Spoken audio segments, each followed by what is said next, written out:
I'm live. Hi everybody, happy July. It is definitely an interesting month. Okay, great. It's glitching already. I'm gonna give it a second for it to load here on the phone. Go ahead and let me know in the chat when you can hear me. We're going in deep tonight. We are going in deep tonight. Where am I?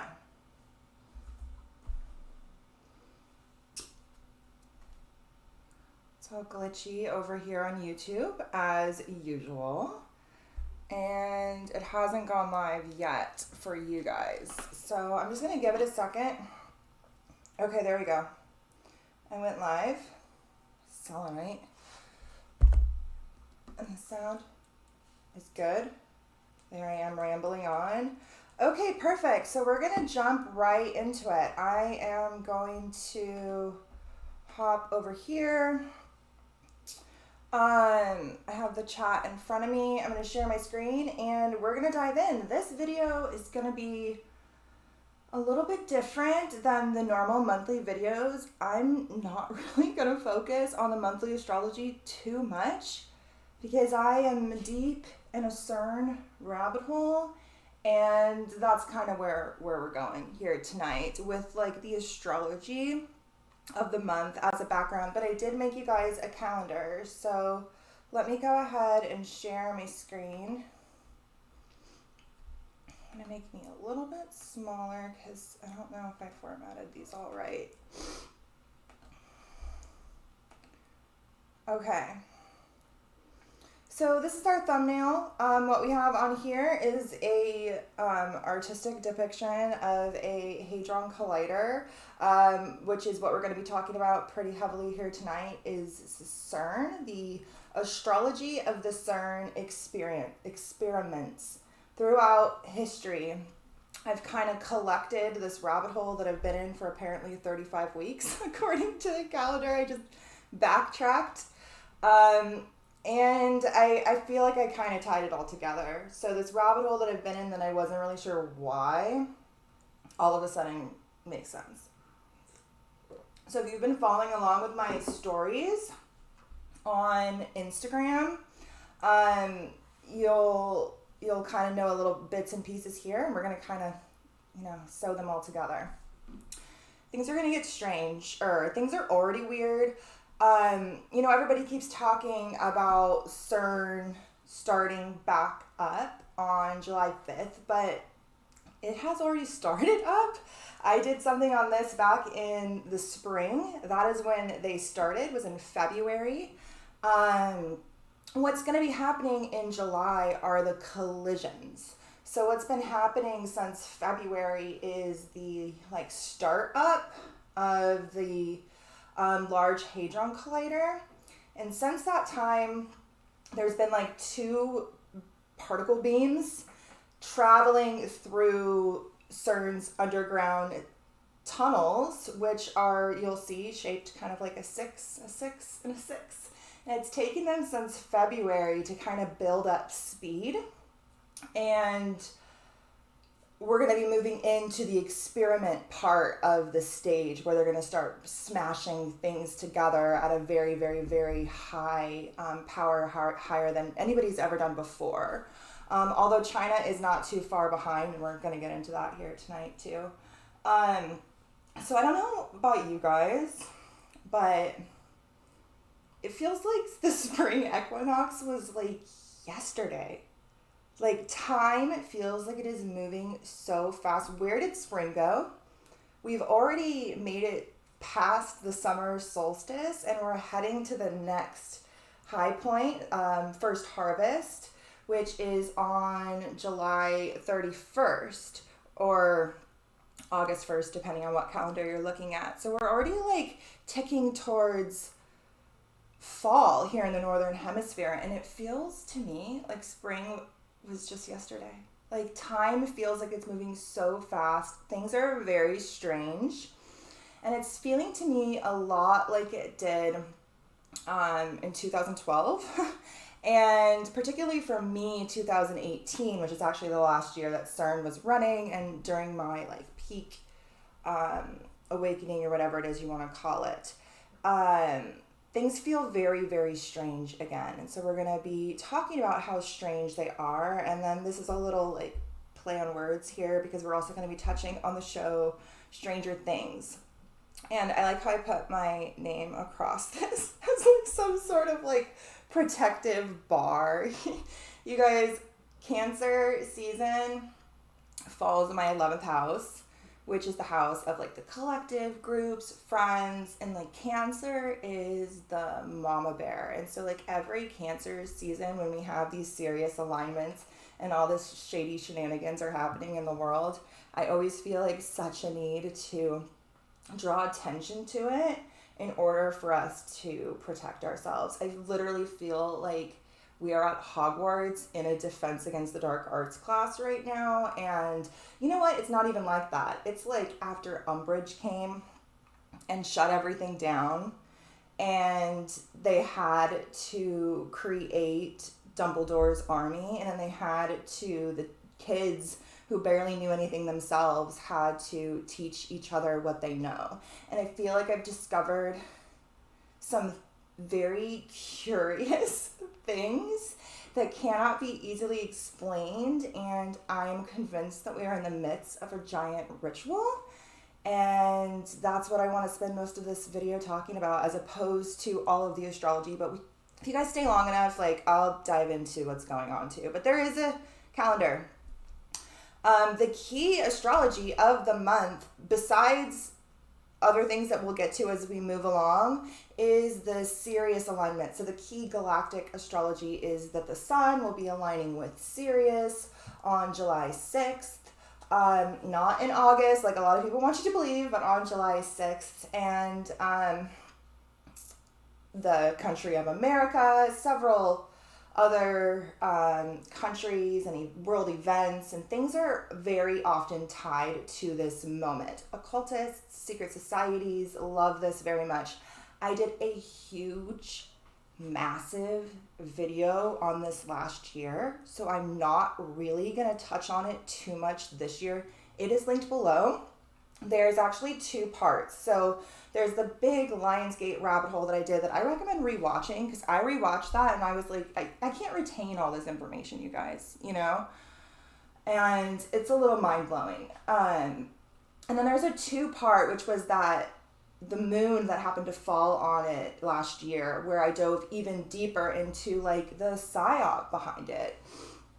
So those are available down below. If you want to know of literally anything there's to know about Sirius, it's like deep research into Sirius and both the Lionsgate, the psyop nature, the beauty of it, what they're trying to kind of get us to funnel our energy towards, you know what I mean? That is down below. Highly recommend watching that video, because we're not really going to get into it here.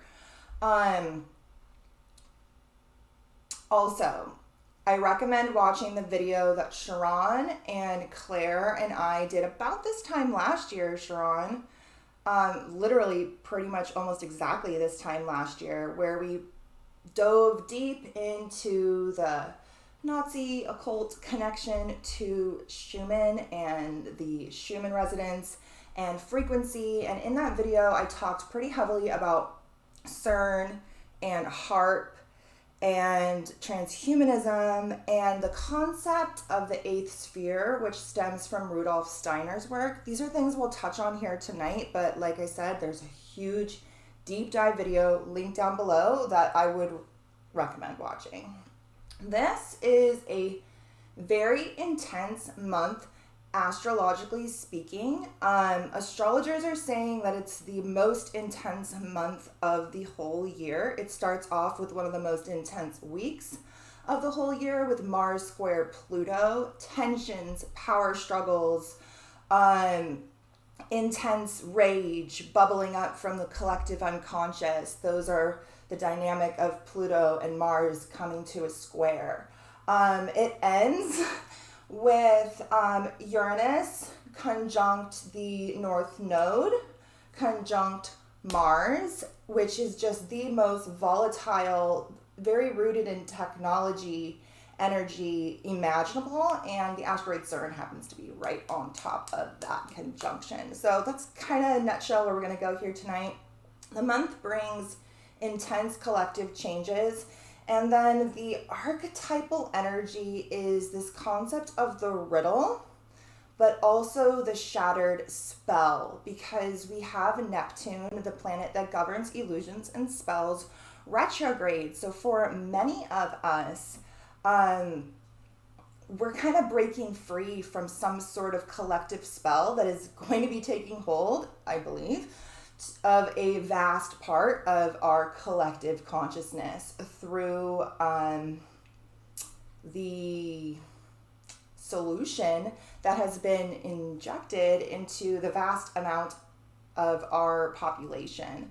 That is a technological solution, a nanobot solution that I believe is heavily connected to all of these technologies, helping to create some sort of like hive mind permanent technological spell. But there's many of us who are really going to be leaning into the Neptune retrograde aspects this month, where things are just going to be shattering and we're going to be seeing very clearly, and we're going to be able to be breaking free from spiritual holds, illusionary holds, the spell. All right, so I see a bunch of people in the chat. I didn't want to get distracted, so I had to ignore you guys for a second. By the way, this is the calendar. Those of you on YouTube, feel free to screenshot this. Those of you who are Patreon members, this is linked below the post on Patreon, and you also have the Apprentice cheat sheet, which you guys know I'm a big fan of. All of these little things here on the side are for me to remember to tell you guys things. So please don't forget to like and subscribe to my channel. It really helps me out. I have a feeling this one is going to be suppressed. I also have a Patreon channel or community that is linked below that you can get entry into for as little as $3 a month. It's a sliding scale, meaning you can pay whatever you want and have access to all the videos. So all the tiers have access. Also, I want to mention that my channel finally got monetized. I fixed my monetization, so that's what this little symbol is about here. This is actually the first live that I am monetized for here, like live on YouTube, so I'm super excited. I think there's even like the little super chat or like a little thanks button. So if you guys like what I'm saying and you feel the need to thank me monetarily, I would greatly appreciate that. You do not have to, but it is now there. And I'm also going to be having a shop update for my website on the Sirius alignment on the 6th. So keep an eye out for that. All right, I'm going to check in with the chat.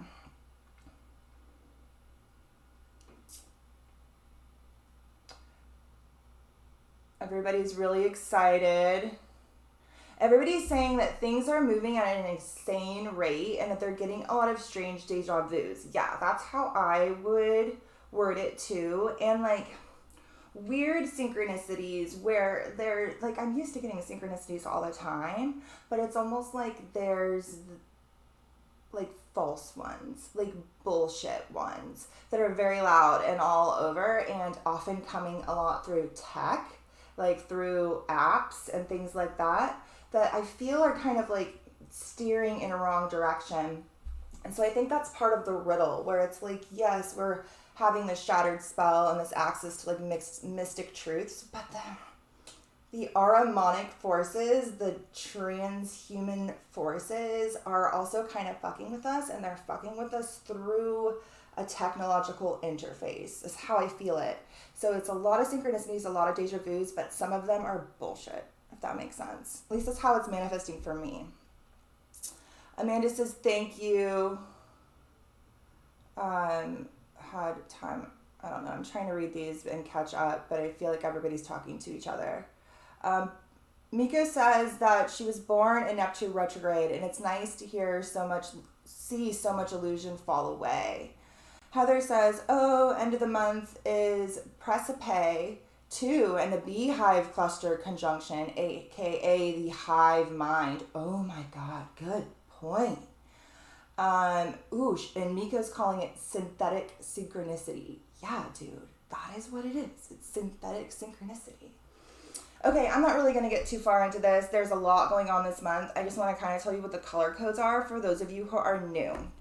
The yellow ones are like strong, important transits, but I wouldn't say they're as important as the black ones. The black ones are big shifts in energy, like planets changing signs, planets stationing retrograde. We'll talk about some of these when we get to the chart. The pink ones are our live streams for Patreon. I'm going to have a couple other live streams this month, but I haven't scheduled them yet. If you want access to those, where we will be diving much deeper into the astrology surrounding each of those moons, like I said, it's linked below, and it's like $3. The light blue ones are the moons themselves. The green ones are like otherworldly, galactic, asteroid, like the weird transits that I dig, and I guess you guys dig because you're here listening to me chat this late at night. And then the blue ones at the bottom are the moon's orbit around the whole zodiacal wheel. And then a little bit more, because it does that in 28 days. The month is a little bit more than 28 days. Of its transit as it makes alignments with key fixed stars or asteroids or black holes. This is kind of how I have been rectifying the dilemma of tropical astrology versus sidereal astrology versus the tropical signs rooted in the seasons or where the stars actually are. Vedic astrology, which is the astrology most strongly rooted in the sidereal system that most people use, is a lunar-based system. So they pay very strong attention to the moon. And so I've been really tying the moon very deeply to the stars, the asteroids, the black holes, all of those more unseen aspects, and watching its transit through the whole month in conjunction with our regular tropical astrology. You know, where are the planets? What are they doing with each other? Where is the sun? And to me, it's the best composite that I have right now of the sky. So it's all here for you. I know many of you use this. Okay, one more announcement. I've had a lot of things happen, very exciting things happen for my business lately. One of them is that I've teamed up with Luna Astrology SOFWARE, which is a fabulous program. I'm going to do a whole video telling you guys why it's so awesome. But I found them, I reached out to them. They actually made their affiliate program because me and a couple other girls reached out. So it's all very new. They're a very small company. It's just a man, his wife, and his astrology mentor. All three of them are astrologers. They're all a startup company. And the software is fabulous. Not only is it doesn't require a download, so you don't have to put it on your phone or your computer, which, let me tell you, astrology software takes up like so much space. It's ridiculous.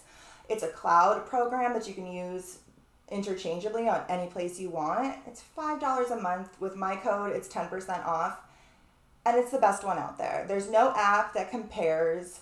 It doesn't do, it does everything that astro.com doesn't. So you can click through, you can do all of these different composite charts. It's very clean, very easy to read. It's like perfect for beginners.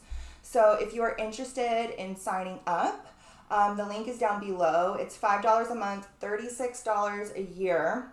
But with my code, it's 10% off. So it's like $4.50 a month or like $32 a year. And I'm going to be doing videos on how to use it too. So if you get this program, which is right up there with my professional program, the only thing it is lacking is a beefy asteroid list. It has a good one, but doesn't have all of them. It's really the only complaint I have, and he's working on it. He's going to get it in there. But if you guys get this program and you follow along with like the tutorial videos, it's going to be kind of like me chatting at you like this and just kind of showing you how to do things. You will get so familiar with your chart in no time. It's going to be beautiful. But anyway, it's down below, and I'm done with all my spiels now. Okay, so before we get into the the shape-shifting maiden says for real. And soon Musk is trying to get people to put chips in their brain. Yes, exactly. I swear that, man, the world after that is going to be so different. I don't even know, man. I got so much stuff I want to share with you guys, so I want to kind of jump through this. But this is another thing that we've been doing over here on this channel, is looking at the whole sky. I'm a firm believer of as above, so below. It's why I use all these extra points, particularly black holes, because I think they're hella important. But I'm a firm believer of everything up there is a reflection of everything down here, including everything in here. So the more we can know about either, the more we know about the other, you know? Us diving into ourselves and understanding these deep parts of our psyche is probably mirroring in the scientists even being able to develop the technology to discover these things in our universe. I think it really piggybacks off each other. And I think the same thing about CERN, and we're going to get into that as we move along. But what this slide shows you is what we can see in our night sky. So this is for the northern hemisphere. The southern hemisphere, you guys are the complete opposite. But what's interesting for you is that the nighttime sky you see when you look up is the zodiacal season that we're in. So you can actually see the stars that up here in the northern hemisphere we can't see. But the reason why I started to incorporate the nighttime sky, the sky that we can see, which is the opposite of the season we are in. So for June, this is the map of June. For June, our sun is in Cancer and it will be moving into Leo. The Earth, which sits opposite the sun, has a sign in astrology as well. I did a video on this a couple months ago. But the Earth sign is always the sign opposite the sun. And this right here, the signs in the black and also the constellations here on the side are the stars that we can see at night. And why is this important? Well, in ancient times, astrology was kind of reserved for the elite priestly class. Our ancestors, and most of your ancestors, were telling stories about the stars that sat on the opposite side of the stars that the astrologers were looking at and mapping as being where the sun was, right? Cancer season. They were looking up at Capricorn.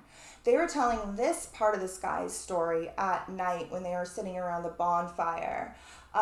So it connects us more to each other. These stars connect us more to each other. These stars require a different lens with which to see. And so I started to incorporate these. I think that these are important. And so if you're outside sky gazing, which I highly recommend that you do, it is a fabulous pastime. I'm a fan. These are the stars that you can see. Scorpio is going to be harder to see, but it's going to be pretty big in the evening sky, along with Draco and Ophiuchus and the Ophiuchus serpent, Serpens. And so it is very rooted in this serpentine. Even Hercules is very connected to both the scorpion and the dragon and the serpent through all of his labors. So it's interesting. It's interesting. And I dove deeper into this concept in some other videos, but we're not really going to do it here. I recommend taking a screenshot, having this with you, so when you're looking up at the sky, you have a little summary of some of the mythology, kind of where to look, and what's kind of out there. And then these can be some of like the archetypes or mythologies maybe you dive into throughout the month.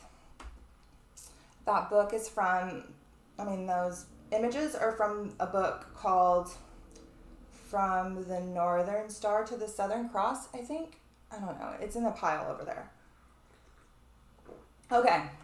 So we're going to dive into the rabbit hole. ... Literally.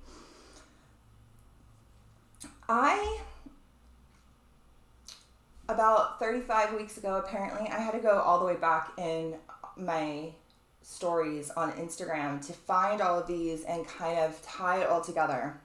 But 35 weeks ago, I think I was doing the dishes. I don't know what I was doing, but randomly, I got the urge to Google when the Higgs boson, the God particle, was discovered. I don't know why.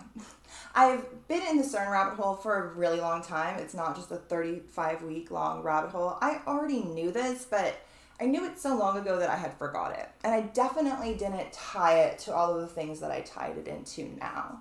So this is me announcing the fact that I totally forgot that the Higgs boson was discovered in 2012. The announcement was even in December, which actually I found out later is not true. It was in July, but I correct myself later in these slides. I say with small announcement dates leading up to it that aligned with all occult holidays. It aligned with the summer solstice. One aligned with the 4th of July, the Sirius alignment, which this launch that they're having on the 6th is considered their 10-year anniversary of this moment.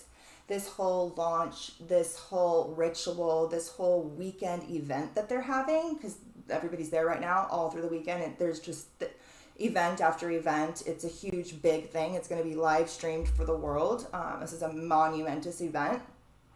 This event was chosen to mark the 10-year anniversary of this moment. And so about 35 weeks ago, I kind of started to realize that everything was tied to all these occult holidays, right? The summer solstice, the 4th of July, which happens to be the Sirius alignment.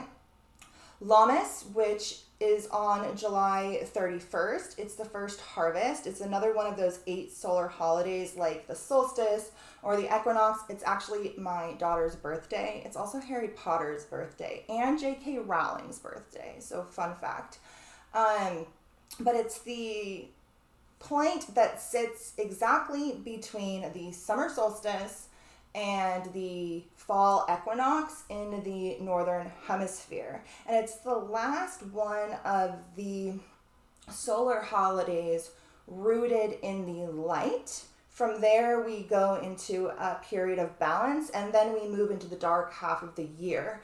And a lot of the CERN esoteric occult connections are very rooted in the light, in the solar cult, in the masculine polarity. And we'll see that as we move on. But this is me remembering that this was 2012. And then I go on to show all the dates. Like this is the summer solstice announcement of the discovery. On the 4th is when they actually decided to announce that they discovered the Higgs boson, the God particle. That particle that manifests at creation, that's like the closest they can get to the Big Bang. There's several things that CERN studies. I am not well versed in physics. I have read more things over the past 35 weeks that I don't really know what I'm reading, especially when I'm reading a lot of the physics aspect, but I can see the occult agenda right before my eyes. They study dark matter, which is the fundamental building blocks of our entire universe. It's responsible for the expansion and the contraction of our universe. They are trying to create dark matter, understand dark matter, create black holes. These are all things that they say themselves. Create portals, open up interdimensional parallel reality doorways. Study the different forces of nature and physics and just kind of like push the boundaries, really not knowing the consequences. Many of them even speak to, we don't really know what might happen. You know, Stephen Hawking spoke out about how this can kill everybody and we can create a sort of vortex that crumbles Earth upon itself and creates a black hole. It's like messy stuff. But I'm kind of getting off topic here. What I want to point out is that I was already kind of leaning into a lot of these dates. July 31st is a huge date this month, yet again, when we have Uranus, the planet of high technology, Mars, the planet of fire and action and explosions. I'm not saying it's going to explode. They put it underground Switzerland where like all the elites live. I don't think it's going to explode, but I think on an etheric on an etheric level in our collective consciousness. They're playing with the fabric of our very reality. And this is going to have a ripple effect within our collective consciousness. It should be interesting. It should definitely be interesting. But on the 4th is when they actually announced the discovery of the Higgs boson, this God particle, this particle that they believe is the closest that they can have found to the Big Bang, to the spark of creation itself. They also presented additional data on July 31st, which is Lammas. This is another name for it. I never know how to pronounce it, but Lu is a light god. So it's connected to him. This is the focus on the masculine light. And let's not forget Atlantis. So this program is named after Atlas. Atlas is the name of the king of Atlantis. So a lot of this technology and a lot of the charts, we'll see how the asteroid Atlantis plays a key point, is an echo of Atlantean technology. But I've dove into the Atlantean timeline quite a lot on Patreon. I guess I should have linked that video. Maybe I will. Maybe I'll link it after this. Where I show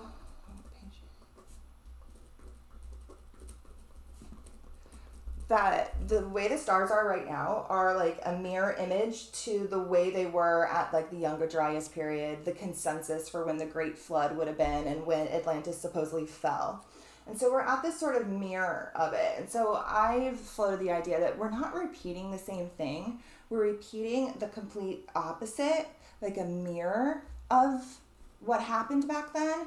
And I think what we're doing is we're mirroring what happened, but we're doing it through technology when before it was more spiritual.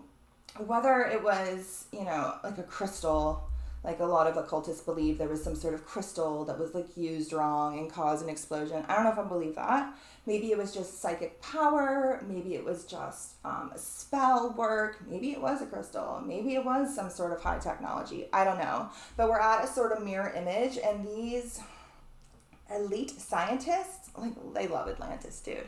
The Dark Journalist here on YouTube does a fabulous job of showing you just how much they love Atlantis. I highly recommend his research. I mention him in the videos below as well. This is a giant ritual, right? It's a ritual. So the official announcement was July 4th, 2012. And then I ended up pulling the chart, 35 weeks ago. And I saw a couple of things. So I had already been kind of following the asteroid America and the asteroid Wuhan for a little bit. And I wasn't really sure why. They were both making strong aspects to all of the key events and the whole COVID narrative. And a lot of astrologers were actually pointing out the Wuhan aspect. I think their glyphs are so shady. The asteroid glyph for America is literally an all-seeing eye triangle. You can see that right here. And the asteroid for Wuhan, China, is actually what looks like a chromosome, but with a little part cut out. You see that little part genetically taken out and maybe put in with something synthetic. I'm not sure, but it looks sketchy. So I was already following these asteroids, and I noticed that they played key parts in the CERN chart, or the announcement of the God particle in 2012. And we'll see as we move on how China is all interwoven in this, and they have their own CERN now. It's kind of how we saw, and I think somebody said this in the Discord channel that we have over on our Patreon Discord for CERN. We talk about all kinds of stuff over there. I think somebody said this, that it has an echo to the America-Russia space race after World War II ended, and we kind of took the Nazi scientists, split them in half. Russia took half, we took half, and then we started in these two trajectories where now we are battling each other. When it comes to space, it seems like China and America, or not America, but the NATO countries, particularly the European countries, America is very rooted in CERN and CERN's progression, even though it itself is in Geneva, Switzerland, where, they're neutral. They're neutral, but they pull all the strings. So it seems like they are having a sort of race when it comes to like quantum computing and hadron particle physics. Okay, so I noticed a couple of things. I noticed that Pandora was conjunct the supergalactic center. I think when I pulled the exact chart, there was something else there too. I can't remember what it was. Oh, so it's Mars conjunct America, also conjunct Pandora's box that like just opens into the unknown, and the supergalactic center, which is the black hole that the Milky Way and a whole bunch of other galaxies rotate around, which is something that they study at CERN, black holes. And I wrote here, I find it interesting that the asteroid America was conjunct Mars on the day that this announcement was made, as well as the asteroid Pandora, opening a forbidden door, perhaps, and the supergalactic center, which isn't shown on the software, considering CERN is very interested in the study of black holes. I then wrote, do you guys remember the America-Wuhan conjunction that I said was going to happen in December? This was back in 2021. This 35 weeks ago. It's like 9 months ago. This was back in 2021. So this outside chart is for December. So this is when this is why. This may make so much sense in a couple of slides. So I was diving into America and Wuhan and I didn't know why. I was also looking at this date in the future when these two were conjuncting and I didn't know why. Later, China ended up announcing their own Hadron Collider and some other sort of like push forward to be the forerunner when it comes to this quantum computing. So it made sense later, but at this time I didn't really know why. And I was looking at the charts together. And I'm just going to read this. So I just so happened to accidentally pull them together. I wasn't even trying to. And the nodes for both of those charts were in Gemini and Sagittarius. And what I have noticed with this whole little rabbit hole is they're tying it, if this is consciously being done by occultist astrologers who are looking at, the CERN asteroid, that of course they would look at it. If you're an occultist who works at CERN, why would you not be following the CERN asteroid? I mean, I would be. But if this is being done consciously, the dates and the archetypal energies that they're tying to this, they're using eclipse portals very strongly, lining them up with each other. If it's not being done consciously, and this is just some weird sort of reflection from our unconscious, you can really see how accurate astrology is as we continue on through here, because it's mind-blowing. Either somebody's doing this on purpose or I don't even know. But the eclipses both now, when we were moving into the new year, and because they turned CERN on in February, right? So this is when they were really first starting to get everything started before we really started the next cycle. This is the Gemini Sagittarius eclipse cycle. And then we moved into the Taurus Scorpio eclipse cycle, which is also very important in this rabbit hole, but we'll get there. So the energy then was like a reverse of the energy of the announcement. So the energy of when China kind of announced they're joining the whole game and coming in balls to the wall kind of, was a mirror image to when the Geneva Hadron Collider's team made their announcement about the first discovery of the God particle that they were looking for so long. And then also the asteroid Lucifer was doing something. the asteroid Lucifer was at the exact same degree in Scorpio at both of these times. Lucifer is, again, that like light bringer energy that's very, very, very rooted in the acquisition and advancements of knowledge and the mind and consciousness, but oftentimes to the extreme, because it in itself is a polarization. I wrote here that this asteroid is on a 4.9-year orbit, and so the fact that they kind of align like that is pretty curious. So this was the beginning of my rabbit hole. I wasn't really sure why I was here yet, but it starts to make more sense as we move on. So I thought I would pull the chart for July 4th, 2012. This is actually the exact chart of that moment. This is the exact time, 9 a.m., that they made the announcement. I went and Googled and found the exact city and everything like that. So this is an accurate birth chart of the God particle. This is through astro.com. This is through my software because I have to like combine the two. But I wanted to see where certain asteroids were. I wanted to see where the CERN asteroid is.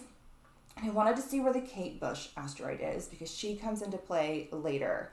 And as suspected, they are both here, and they are both here very strongly. CERN is conjunct Saturn. So at this time, on July 4th, 10 years ago, when they were making this announcement to the world, it was karmic in nature. There's a lesson behind this. Those are both Saturnian aspects.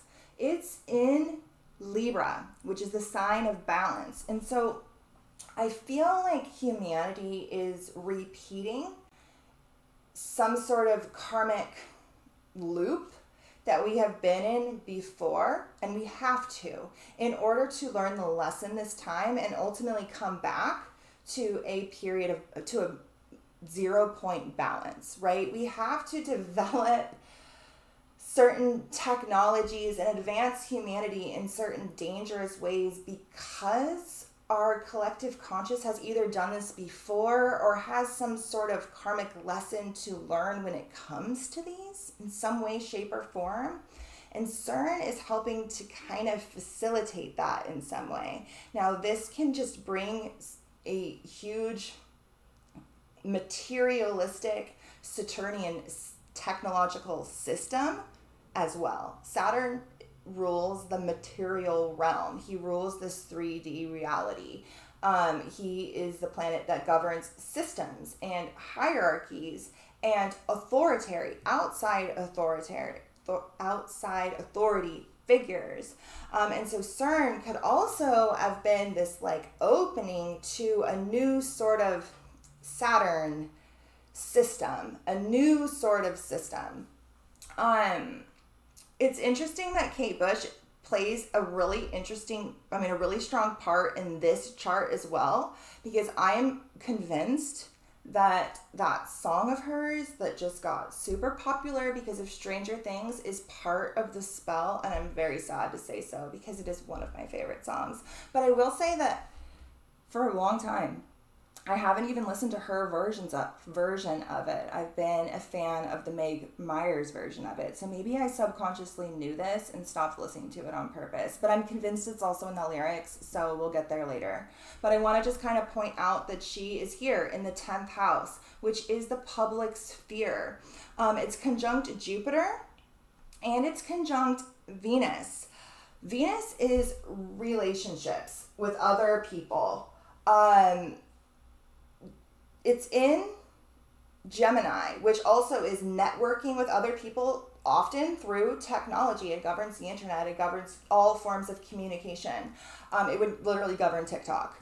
And then Jupiter is the planet of expansion. And so if I was a CERN occultist who pulled this chart to look and see where the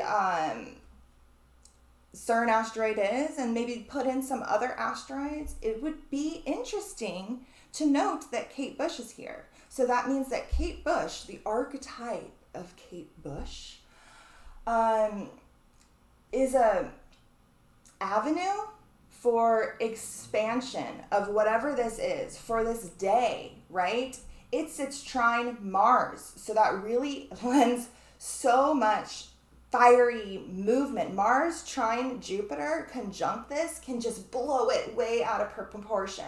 And it can be what the public sees. So I think she is part of the public ritual to get more people, Venus, connected to this spell, because honestly, that is what CERN is. I believe it is a giant spell, a giant manifestation spell where particles go around in the shape of a 666 before they clash into each other and are used to manifest whatever they want. That's what I think it is.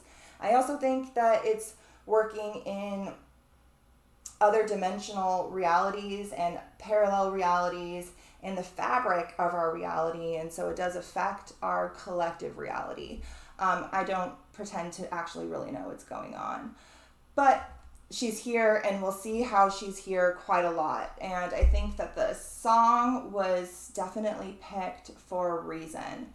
A couple of other interesting things to note. Chiron wounds plays a key part in the chart of the spring launch. Mars was conjunct it, CERN was conjunct it. We had this fiery Martian wound that we were igniting. And here Chiron falls in the 8th house, which is the house of the occult. So this wound, and also the medicine somehow, if we can tweak this. You know, I said this when CERN first launched in the spring. I said that every action has an equal and opposite reaction. As they make discoveries about our universe, they have to simultaneously lock people in this synthetic hive mind to prevent them from expanding, because if they didn't, we would expand so much, because this has a ripple effect. As we start to understand more, even if we're doing it in a very dangerous way that we should not be, it has a ripple effect in our consciousness, and we start to expand more, and we start to grow more as individuals, as many of us can feel happening to us since 2012. We can see it happening to us. We can see it happening to those around us, and we can also simultaneously see people being sucked into some illusionary transhumanist hive mind system. I'm just going to go off on a whole bunch of tangents tonight, you guys, so hopefully you can keep up. The sun was, of course, conjunct Sirius at that time. You saw how they chose several different announcements for this date. This is the one that they picked to announce the God particle, and they chose this. Sirius is very rooted in Freemasonry in particularly, but like more modern Freemasonry, because those fuckers are confused. They don't even really know what they're doing. A lot of the stars that now is esoterically tied to Sirius, if you read older esoteric or occult books, they're not even talking about Sirius, they're talking about the pole star. And a lot of the depictions now that are used by the Freemasons, whether it's the ladder climbing up to a star, they'll often tell you that that is Sirius, the Eastern Star. They even have their feminine order, the Order of the Eastern Star, the one where girls are allowed.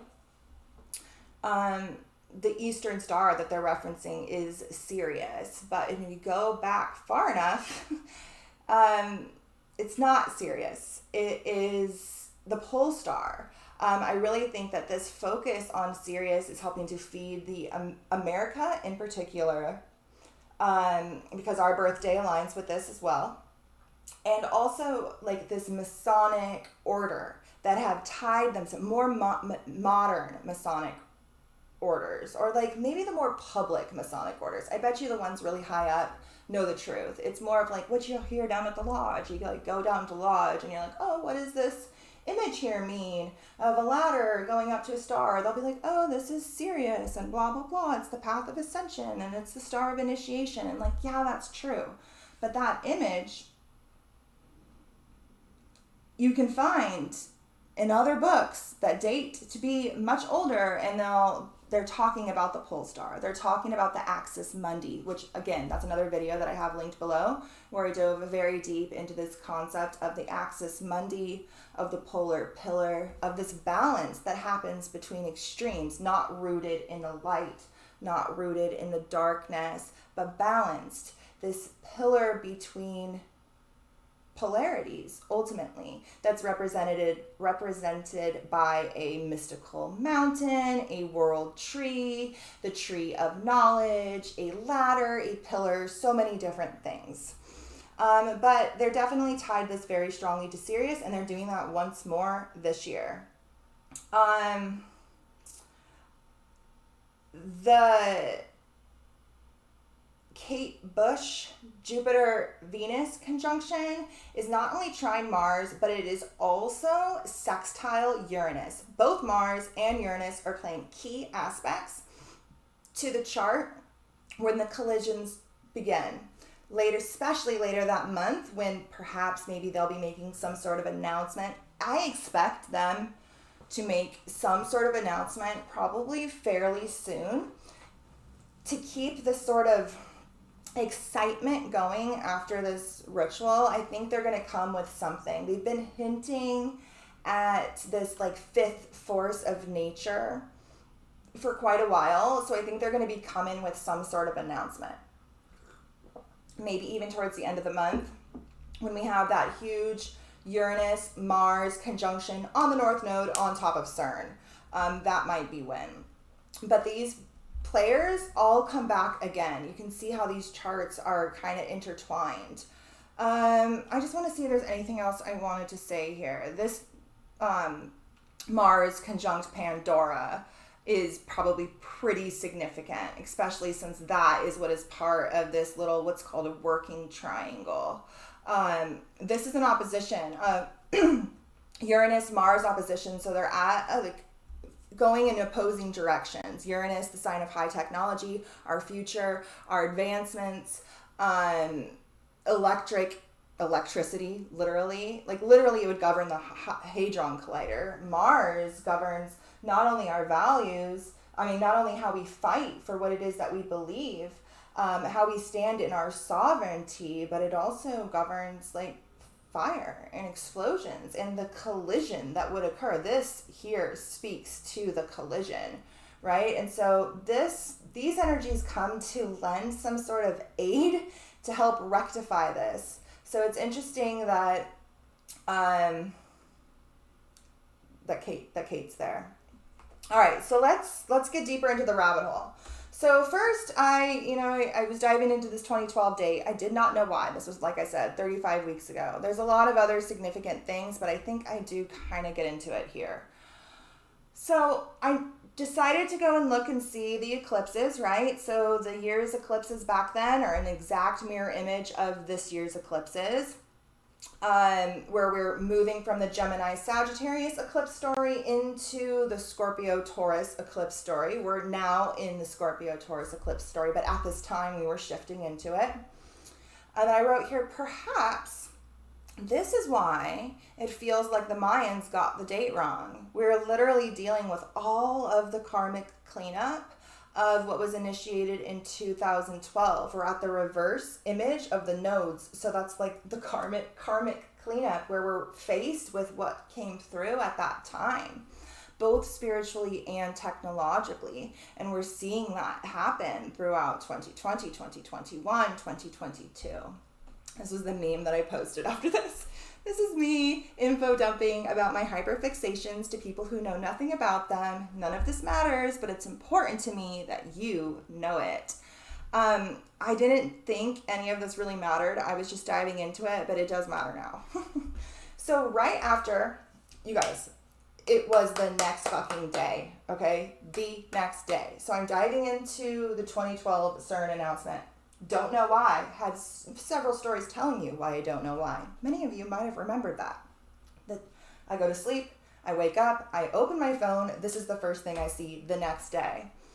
CERN just took one step closer, confirming a new force of physics, and we could be nearing the end of the standard model of physics. And I'm like, what the fuck, you guys? And so I went to Google it, and they had literally just announced it.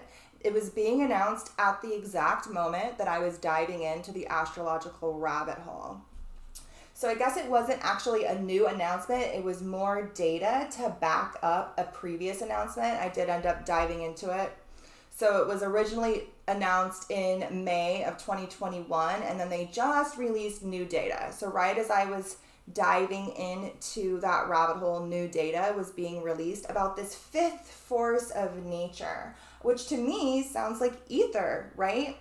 We have the four elements, and then we have the fifth element, the fifth force of nature, dark matter, dark energy, ether, this other dimensional realm that they can't control, which is rooted in the feminine. Dark matter is rooted in the feminine goddess. And CERN and this giant fucking experiment is a ploy by the solar cults to harness and control her and use her for their own ends. But I don't think that they will fully succeed. So I wrote here, after reading a whole bunch of shit that I do not understand, from what I gather, new data was released that gave more credit to findings from March, arguing of a discovery of a fifth force of nature. And then I wrote here, notice how they worded that? They took one step closer. This is March 23rd. It's pretty much the equinox when they originally announced this point. This is when this article was written, but the announcement was probably a couple of days before. I guess I didn't find the exact announcement date for this, but I bet you it was 2 days before on the spring equinox. And they said, took one step closer. They're building up to an announcement. I think it gets more energy feeding into whatever ritual it is to have these buildings of things done on certain days. I do this when I make my oils, you know. It'll start on one moon because it has some sort of energy, and then I will merge it, do something else on another moon to add to it for the merging of this energy, and I'll do something else on this, you know what I mean? So they're tying it to all these solar holidays, plus Sirius, which to me is rooted in Freemasonry. I love the star Sirius. Was the first star to ever reach out to me. I do not think it's bad, and I do go into it down below. But they definitely try to harness it. And I think it is just another way to harness the divine feminine, because Sirius is connected very strongly to Isis, to the guardian of the veil, to the divine mother. And it's just a way to harness that archetype and use it to their own ends, ultimately. So I wrote here, look at how they worded that. Took one step closer. They are building up to an announcement. Are they doing it just like they did in 2012? Winter solstice maybe? Or perhaps the final eclipse of this cycle tied to the 2012 eclipse cycle?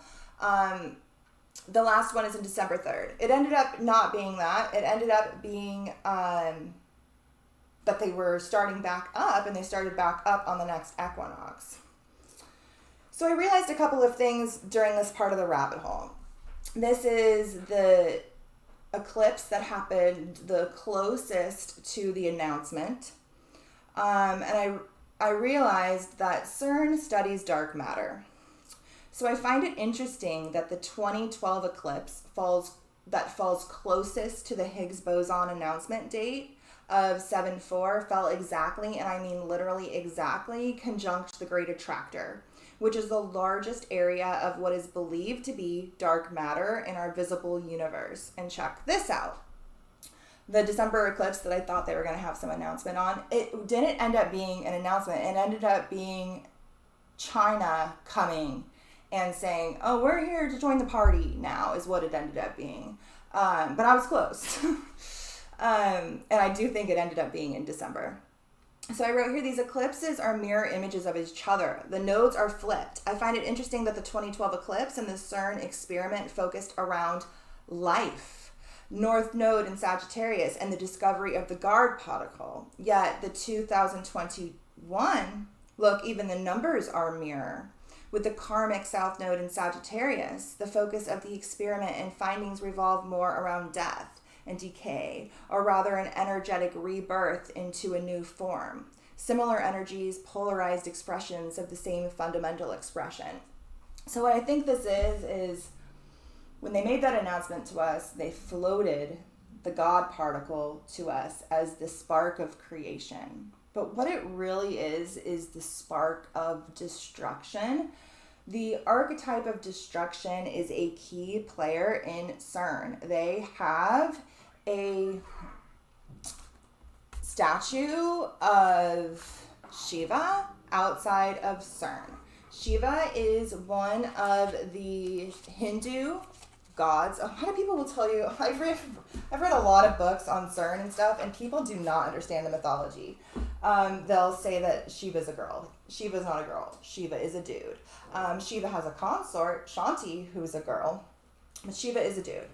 And he is part of the Hindu trinity, right? So we have Shiva, which is the destroyer, and then we have Brahma and Vishnu, who are the creator. Brahma is the creator, and Vishnu is the preserver or the sustainer of life. So CERN has the statue of Shiva outside of it, being the destroyer. They are channeling the archetype of the destroyer, of this conscious light destroyer, though, rooted in the masculine mind. It's said that the land that CERN is built on top of used to be a temple to Apollo. Hitler was obsessed with Apollo. The Nazi technology is rooted in CERN. Project Paperclip is rooted in CERN. All of these technologies that manifested during and after World War II are directly responsible for CERN existing. And so I wrote here, during the month of July, the archetype of the destroyer is going to be so prevalent. So we need to make sure that we lean more into the archetype of creation, the archetype of preservation. Definitely watch the video down below, because I talk a lot about just all of this. I can only talk so much now, but a lot about CERN's occult connections. Not only do they have that statue out front, but there's video imagery of what they say is a mock sacrifice, an interpretive dance where they sacrifice a maiden to the statue, but many people believe it's a real sacrifice. They had an occultist live there for over a year and channeled the creepiest fucking tarot deck you've ever seen in your entire life. You want to be disturbed? Google CERN tarot deck and go look at the symbolism of those images. You'll never be the same again, I promise you. Ada Lovelace and the Orphic Circle, which are occult orders. Well, she is an occultist, and the Orphic Circle is an occult order who really likes children. The Orphic Circle has a thing for kids. Are rooted in the development of CERN and the concepts of AI. And the only reason we even have the internet is because of CERN. CERN scientists developed the World Wide Web. It's a trip. And I talked a lot about this in the Shuman Resonance video linked below. So they floated the idea as the God particle, the spark of creation. It's not. It's a spark of destruction. But we live in a world of duality. So whatever they do ripples out into the collective consciousness mirrored as well. So as they are destroying, we are becoming stronger creators. Those of us who are still sovereign, and I guess probably not part of their hive mind, So, every action has a greater and opposite reaction. Greater and opposite reaction. So it is leaning equal and opposite. Wait, I messed that up. Every action has an equal and opposite reaction. It would be nice if it was greater. That would have helped us out. Thanks, Newton. Equal and opposite reaction. And so we're having this ripple out. And I think that is why we have had the accelerated awakening from 2012 and why they had to infiltrate the New Age movement, why they had to create the Lionsgate, which they literally created in 2012, same time they made this announcement. and then tie all their things to this time of year, it's suspect. It's suspect as fuck. Okay. I have a bunch of notes, but I guess we'll kind of get to them as we go. We're going to move along. Hopefully you guys are following along and I'm not like overwhelming you. Like I said, this is 35 weeks of research. We're still back in week 35. Okay, you guys have shocked and disgusted emojis, so I think you are picking up what I'm throwing down. Okay. I wrote here, again, 35 weeks ago, so this was still within the same week as my original rabbit hole that I didn't know why I jumped in. I seen this announcement. Okay, wow. So you're only going to get this if you have been following along with my CERN, Wuhan, American rabbit hole. But this was just announced. China's quantum computer, their version of CERN, is now up and running. China has built the world's fastest quantum computer that is 10 million times faster than Google's Sycamore. You can't make this shit up. I wrote here that it appears a quantum computer rivalry is growing between the US and China. This speaks to the asteroid America / Wuhan conjunction that we will be experiencing in December. So it's just a little while after this. 2.0 is the CERN tarot deck, Miko says. Is that what it's called?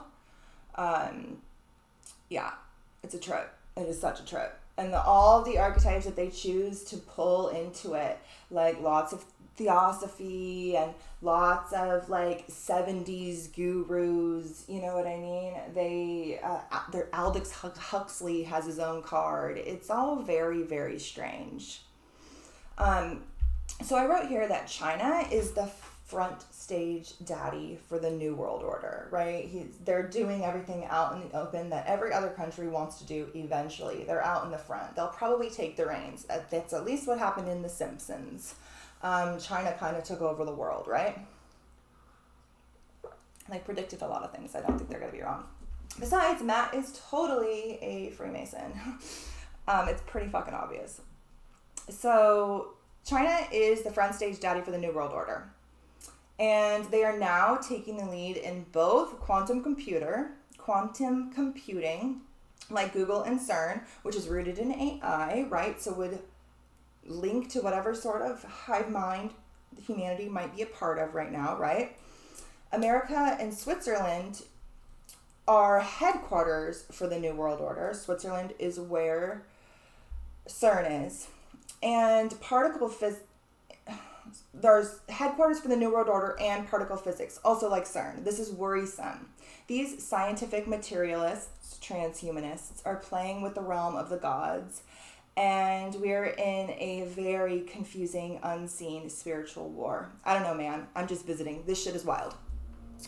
And then they announced that the world's largest particle accelerator, CERN, which had been turned off since 2018, was going to start back up with twice the power in March after a 3-year break. And I wrote 35 weeks ago, how much do you want to bet that this happens on the equinox? I was literally so close to being right. I think it was literally happened exactly on the equinox. Or it was off by 1 day. I have a lot to say about this, but I'm keeping it over on Discord. Come join Patreon and access to these threads. And then I didn't keep it on Patreon, on Discord, because it was like way easier to type over here. So we just did it over here. This image is a picture of the Large Hadron Collider at CERN. There are different parts of it. The big part is named Alice, which is a very interesting archetype. Alice speaks a lot to this weird mirror realm that I feel like it puts us in, whether it's the Mandela effect or the weird synthetic synchronicities or whatever it may be.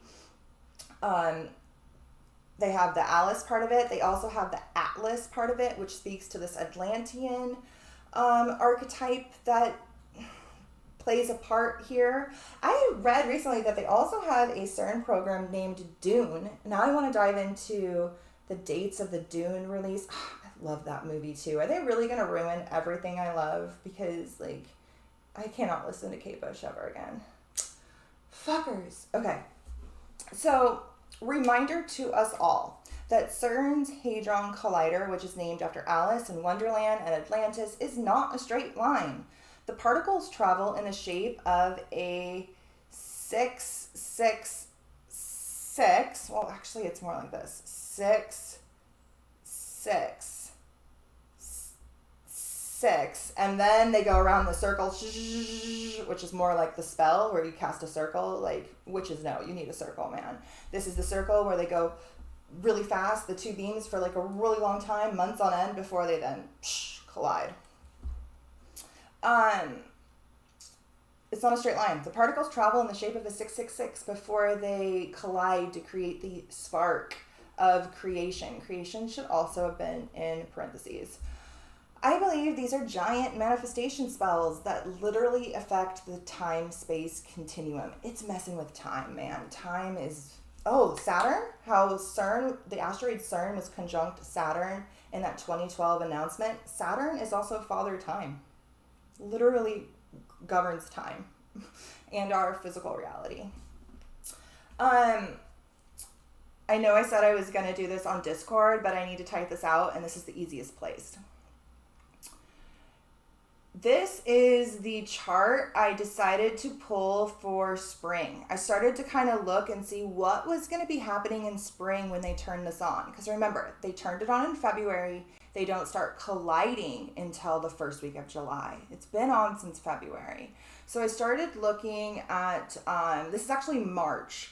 They turned it on a little bit sooner than that over here. I have the dates marked in the next slide. So CERN was conjunct Jupiter in Pisces in this other dimensional, multi-dimensional realm in the spring. It then moved on. What I wrote here, I thought I would look to see where the asteroid CERN is right now, right when they were announcing that they're going to be coming back. And look, Jupiter, the planet of grandiose expansion, remember they're going twice as big, bigger than ever before. Was conjunct CERN as they made the announcement that they're coming back, going bigger than ever before. It's also in the 11th house, which is the house of the collective consciousness. So it should have some sort of bigger than ever before effect on our collective consciousness, this announcement, right? I wrote here, you could literally blow shit up metaphysically or literally with this sort of conjunction. This is the closest that Jupiter will get to the asteroid because the asteroid moves faster to him. Interesting that the CERN announcement is coming out now, but wait, there's more. On February 2nd, which is very close to the date that they chose to launch. They launched on, I think, February 9th. On February 2nd, Jupiter reaches the degree that CERN is at now, but the asteroid has already moved on, and it's now conjunct the other ruler of this multi-dimensional realm, Neptune. Neptune governs the spell. It governs the illusion. Both Neptune and Jupiter govern Pisces. This is the planet of illusion, confusion, and altered realities. Think Alice in Wonderland, a favorite archetype of the wizards at CERN. It would also govern the realm of dark matter, in my opinion, because it governs the unknown. It governs everything beyond this reality, everything that is intangible and not material. But wait, there's more. I thought I would pull a chart for March, which is when they ended up really pushing the startup. So we'll get there in a second. It started at that little 6 in February, and it got to like the main part in March or May. Like it takes a really long time. This experiment is very long. So this is the chart for the spring equinox, very close to the announcement date. I have the chart of the exact of the exact launch date here in a second. On that day, we will have a conjunction between the vernal equinox sun, Chiron. Mars ended up being over here when they actually made it. And CERN in Aries, which governs that spark of self, that birth of creation from the abyss that is Pisces, the birth of the zodiac, the birth of it all, the start, right? Mercury was also very close by, and Mercury governs tech, not high tech like Uranus, but tech, and communication. So communication with others, as opposed to like the in crowd, a wider communication. I wrote here again, we're playing with fire. And then I'm having post-traumatic Atlantis disorder. I I wrote here, you know that those occultists are fully aware of where their own asteroid is, fully aware that they have this fiery, wounded energy fueling the start of this run 3 that we're in the midst of now, all right? So just a reminder that CERN this was posted 14 weeks ago. Just a reminder that CERN is currently in the process of rebooting its Large Hadron Collider. It's been a long shutdown since 2018. They will once again, but with more power, twice the power, be experiencing with the very fabric of our existence. I've been tracking these dates for some time, and it became undeniable that things get weird when these experiments are in progress. Time gets weird. Deja vu, reality shifts, timelines merge and fracture. I don't know, man, but it's fucking weird. 2018 was by far the weirdest year of my life, and that's the last time CERN was on. These experiments are often connected to occult rituals, if not the literal ritual itself. Things are going to get weird, and I should have wrote stranger, because obviously Stranger Things is part of this whole ritual, and we'll get there eventually. So the launch had already begun. They started prepping for this launch the first week of February of 2022. February was when we had America's Pluto return.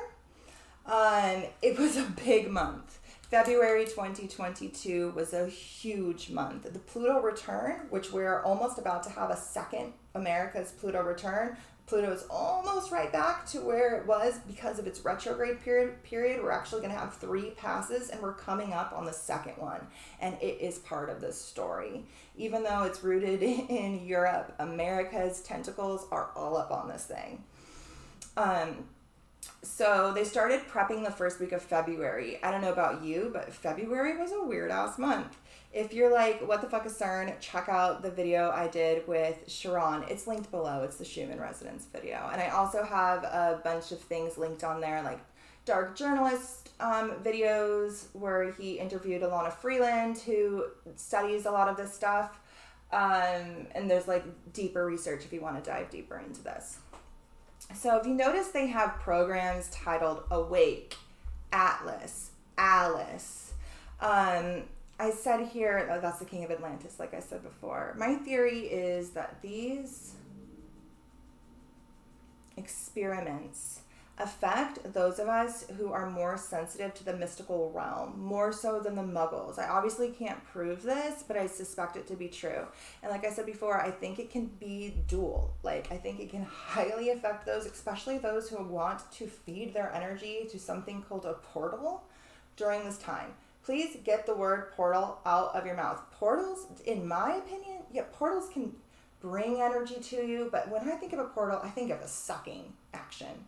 I think of it sucking my vital life essence and portaling it to somewhere else. Do not participate in anything over the next couple of months that even use the word portal, because I feel like it is rooted in this. Very much so. I really think like this was the piece that I was maybe missing last year with my Lionsgate video, because we haven't had this running since 2018. So it wasn't really a player yet, but it is now. And this is part of the fuckery, man. It's just part of the fuckery. But I think certain ones of us can feel it more, and therefore we could be fucked with more on that multi-dimensional stage. Think like Stranger Things, right? Those who can experience it can get pulled into other realities. But like I said before, we have this, every action has an equal and opposite reaction. And so if we can practice protection, sovereignty, not feeding our energy to any sort of spiritual portal that doesn't even exist. See the Lionsgate video linked below. It's fucking bullshit. Doesn't exist. We can prevent ourselves from being harnessed through these dark arts, right? Polarized arts. They're polarized in the light more than the darkness, honestly. And have a sort of sovereign connection with Sirius or whatever it may be. But I think removing the word portal entirely from our vocabulary, other than when we have eclipses, because eclipses to me are definite portals to other times, places, and things like that. But when it comes to energy, whether it is getting or funneling it through something or funneling yours through something, I would avoid the word portal unless you really know who opened that thing. And the Lionsgate is one that I wouldn't touch with a 10-foot pole if I were you. Again, see it down below. Oh my God, the Shapeshifting Maiden says the Fifth Element is a movie of the timeline they want us to shift into. I really like that movie. It's a good movie. But yeah, I think you're right. Dude, I remember saying that about how 2020 and the time warp was the effect of these false synchronicities. Like, yeah, dude. I don't want a reality like that. Hell no, dude. How come all the futuristic sci-fi movies, there's like no trees? They're awful. I love sci-fi, but I have to like pair it with a lot of like medieval fantasy just so I could see some trees, man. All right, so this is the dates of the launch. As you can see, they first started on February 9th, like I said before. The beams were just in this first little 6 from February 9th to February 14th. They moved into the second 6 on February 28th, and then they moved into the third 6 on February 7th. Then experiments began on April 25th after heading to the Awake facility. Like, what are these names? And then they said back at this time that collisions were expected around May 10th, which just so happens to be mid-eclipse season. It seems like they postponed that. Maybe they did some smaller experiments in May, but it kind of seems from what I'm reading now, the articles that I'm reading now, that it launched in February and the collisions start in July. Maybe they didn't want to put that information out in time for us to figure this out. I have no idea, but the collisions will start in July in this part of the Hadron Collider, which is actually named Alice.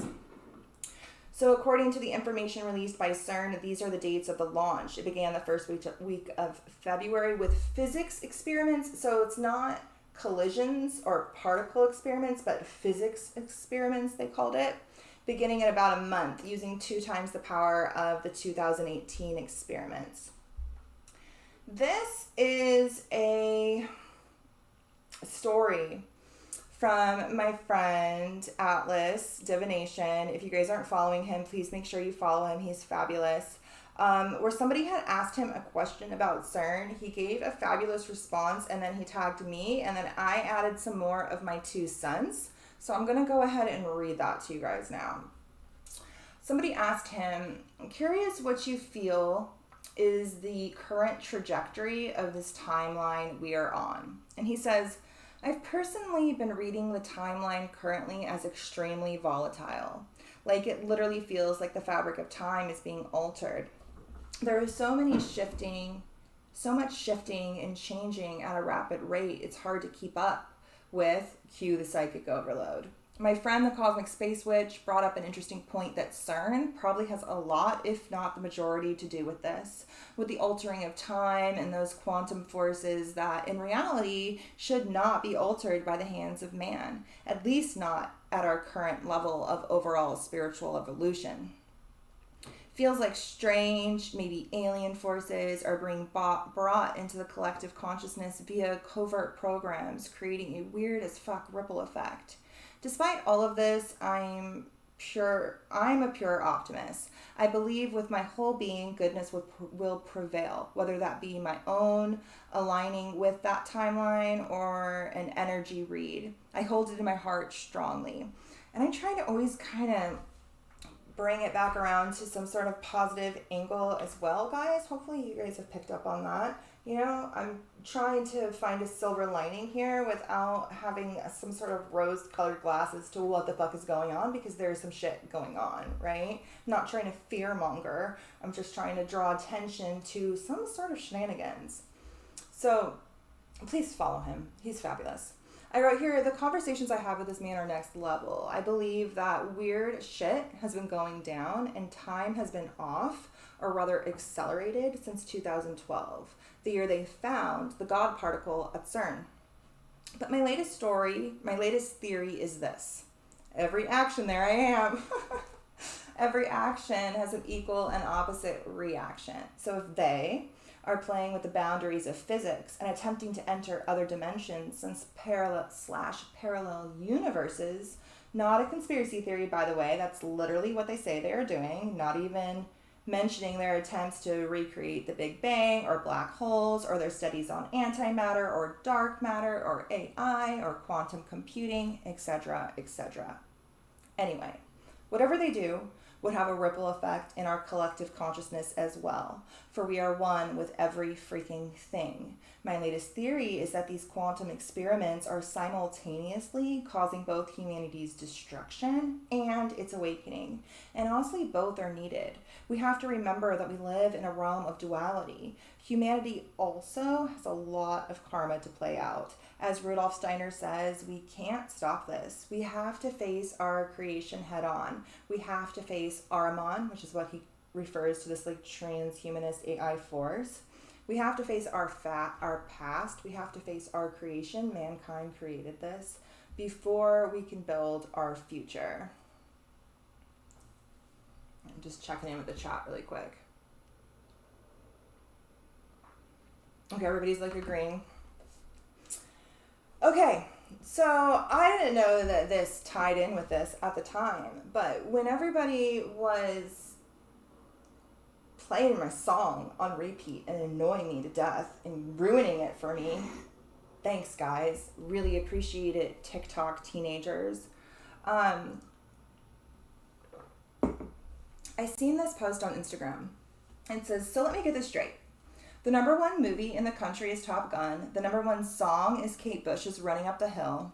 And America is in a proxy war with China. So we're just like, fuck it, let's give 1986 another round. And so I was like, it was eclipse season at that time. And I was like, I wonder where the eclipses were in 1986. And so I looked it up, and of course, my suspicion was proven correct. The eclipses were in the same place as they in 1986 and 1985, so when both these songs and movies were being released, as it was when she was becoming popular again once more with the TikTok crowd. I wrote here, the Kate Bush song came out in 1985. Top Gun came out in 1986. We had a Taurus-Scorpio eclipse cycle throughout both those years, just like we have one right now. It's no coincidence that history repeats ourselves. Our reality is literally cyclical and cynical. Take your pick. The question is, have we learned anything since 1986? So then I remembered that there is the Kate Bush asteroid. So I was like, you know what? This was right when she was coming back into the sphere of focus. I believe when she hit #1 again, hit the charts again, her asteroid was like right on top of the North Node. CERN's asteroid is right here as well. We'll get into that chart here in a second. So Kate Bush is on top of CERN, on top of the North Node. I wrote, you literally cannot make this up. I just remembered that there is actually an asteroid named after Kate Bush. I took a bong rip and I thought to myself, watch, it's going to be conjunct today's Uranus-Venus conjunction, just right here, which is aligned with the nodes, the eclipse points. I literally ran to go make a chart, and it was. You guys, I don't even know. It's so crazy. And I was like, damn, it's literally part of that exact conjunction right by the North Node. I'm speechless. Astrology, man, the archetypes, they speak. And then I asked everybody to kindly stop listening to my song, and nobody listened. So this song got popular again because of Stranger Things. Stranger Things is a show that I refuse to watch. I have tried to watch it multiple times. It's fucking scary, dude. I do not like that shit. I do not like that shit at all. And you know, I watch shows before we go to bed, man. And both of us had some like fucked up childhoods. Like, it's not my thing. I know what the show is about. I know it's based on covert government projects. It's based on the Montauk Project out of New York. It's based on MK Ultra. It's based on CERN as well. CERN is actually, or a thing like CERN is actually, I guess, the focal point for season 4. So I already knew that the fact that Stranger Things is coming out with a season right now, everybody's watching it, everybody's listening to this song. You know, I wrote here, running up the hill to make a deal with God. That's the name of the main part of the lyrics, right? I wrote, make a deal with God. What God? The God particle, the AI God, the machine that found the particle. Is that God? What God are we making a deal with here? In the current season, the song is used to kind of like save her, the character, from like demonic forces in another realm that's like torturing her, and this song like pulls her out of that realm, that like portal realm, and back into the real world. But I think that that song is being used on us in an opposite way. I think it's used in the movie to save her from the portal, but I think in this, our reality, and the reason why it's getting so popular and it's being spread so much is because those lyrics particularly make a deal with God. Get him to swap our places. So that's the lyrics. I'm running up the hill to make a deal with God to get him to swap our places. So what, are we being put in some sort of synthetic reality and this demonic force is coming into our reality? I don't know, but it's suspect as fuck. I wrote here that, so I was noticing that the Stranger Thing was coming out, I was noticing the song, and I was thinking that it was really suspect, and I was going to dive deeper into the show. I don't know anything about the show. If you guys have watched the show, write stuff in the comments, tell me about it, you know? And I was on Instagram, and my friend Starfire Phoebe posted this in her stories, and I hit her up and I was like, can I use this? And also, do you want to do an interview? She's going to do a whole video. She's watched the whole show. She's decoding all the symbolism in it. She's going to do a whole video on YouTube. So find her on YouTube by the same name. Subscribe to her. She's going to do a whole video breaking down all of the weird occult things in CERN. I did this whole video with the astrology, and then we're going to try to get together sometime this month to chat, like combine our knowledge together and chat about this. So this is apparently the poster for last season. It says here, one summer can change everything. It was released on the 4th of July, and apparently in this season there's like a CERN portal that opens on the 4th of July and like literally lets in demon creatures. I'm gonna read this. This third season, which features the CERN machine, takes place on the 4th of July, just like they're about to do here. While massive celebrations or like energy harvests are occurring, the machine is being activated. The portal opened. The astral entity ends up possessing its hosts, and it builds an army, all during the 4th of July. In our world, CERN is being activated on July 5th in Switzerland and is ahead of America time. So the morning while the machine is being activated will be the night of the 4th of July in America. You can't make this shit up, you guys. You cannot make this shit up, you guys. But yeah, I cannot watch Stranger Things. It is too scary.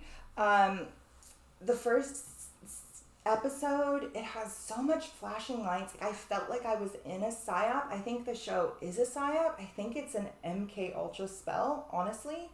But I know that many people enjoy it, obviously.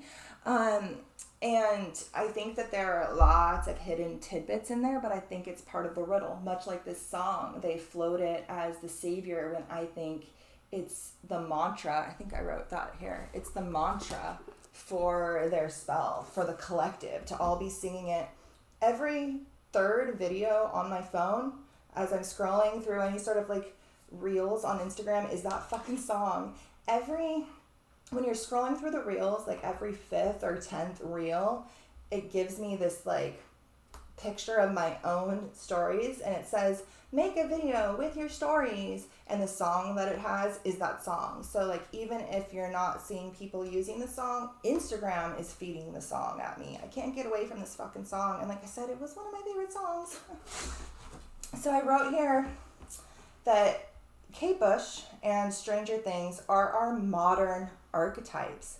This is probably why they are naming asteroids off after famous musicians. Like Kate Bush has her own asteroid, so do a lot of famous like 70s, 80s musicians, because I think they're easier archetypes to get the collective to latch onto. It's a lot easier to get the muggles obsessed with Kate Bush after however many years, 30 some odd years, than it is to get them all interested in, like, let's say Persephone or Venus, our older archetypes, right? These are our newer idols. These are our newer deities. And this archetype and this show puts us in this time loop, right? Where we're tying into the 80s very strongly as well. And that time of MK Ultra experiments and these deep covert things that were being discovered. I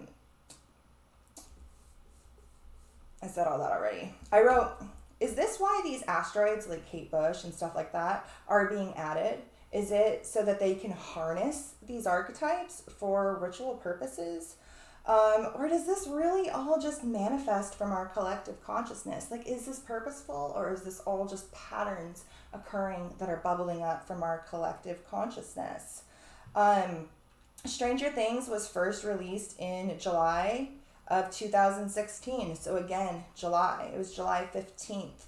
And the finale, the last couple of episodes of this show, will be released on July 1st. So everybody will be watching the final, I think it's 2 episodes of Stranger Things during this whole energy carving ritual as well.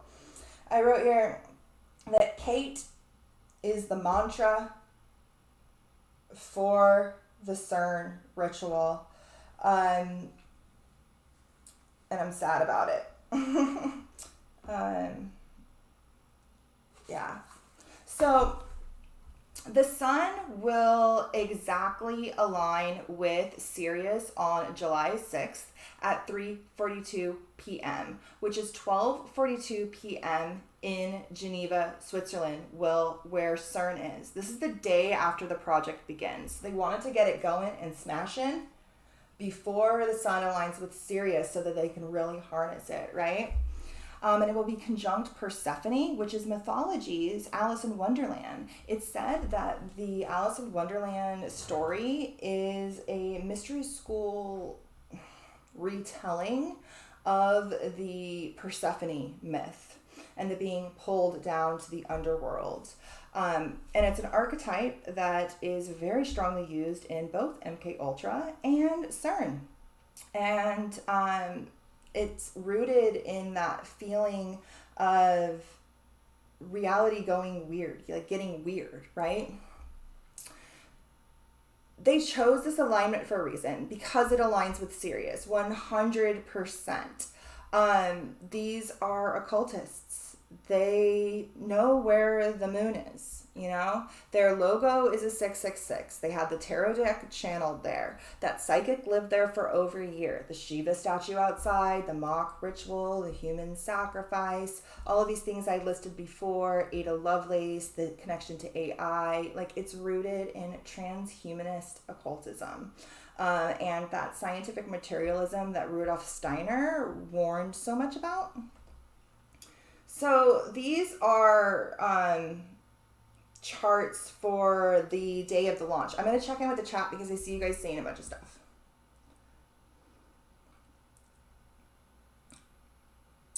Stephanie says, I'm so glad I stopped watching Stranger Things. Don't watch, but predictive programming, harvesting, oh my fucking god. Stephanie says, the 100 was all about AI and stuff. I got too dark and weird for me.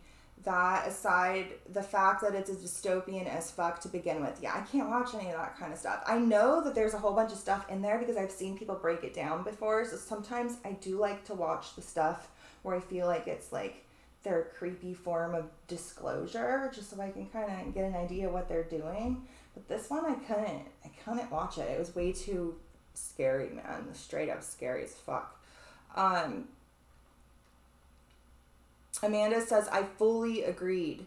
At the time, I liked the first season, but then quickly realized how bad it was, and it felt super icky. Like, wow, just showing everyone what they do and intend to keep doing. The main actor chick, Millie, is also in the Godzilla movies, in which there are all kinds of other occult info too, definitely being heavily used. She's so cute too. I can see all the little, like, Gen Zs, like, totally being big fans of her. I think she's so adorable, but shit's shady. Okay. This is when I discovered that this launch in July is actually the 10-year anniversary of that original 2012 launch that I decided to randomly dive into 35 weeks ago for no apparent reason. Although I guess there was a reason. So this launch marks the anniversary of the discovery of the Higgs boson particle. It was both of which align with the Sirius alignment, the announcement 10 years ago and this launch now, commemorating their original 2012 one. This is the chart of the moment, of the exact moment of the CERN, I said here launch, but it's really the collisions. On July 5th. July 5th or 6th? July 5th, yeah. So the day of the CERN launch, asteroid CERN, yep, those wizards got their own asteroid, will be conjunct the North Node,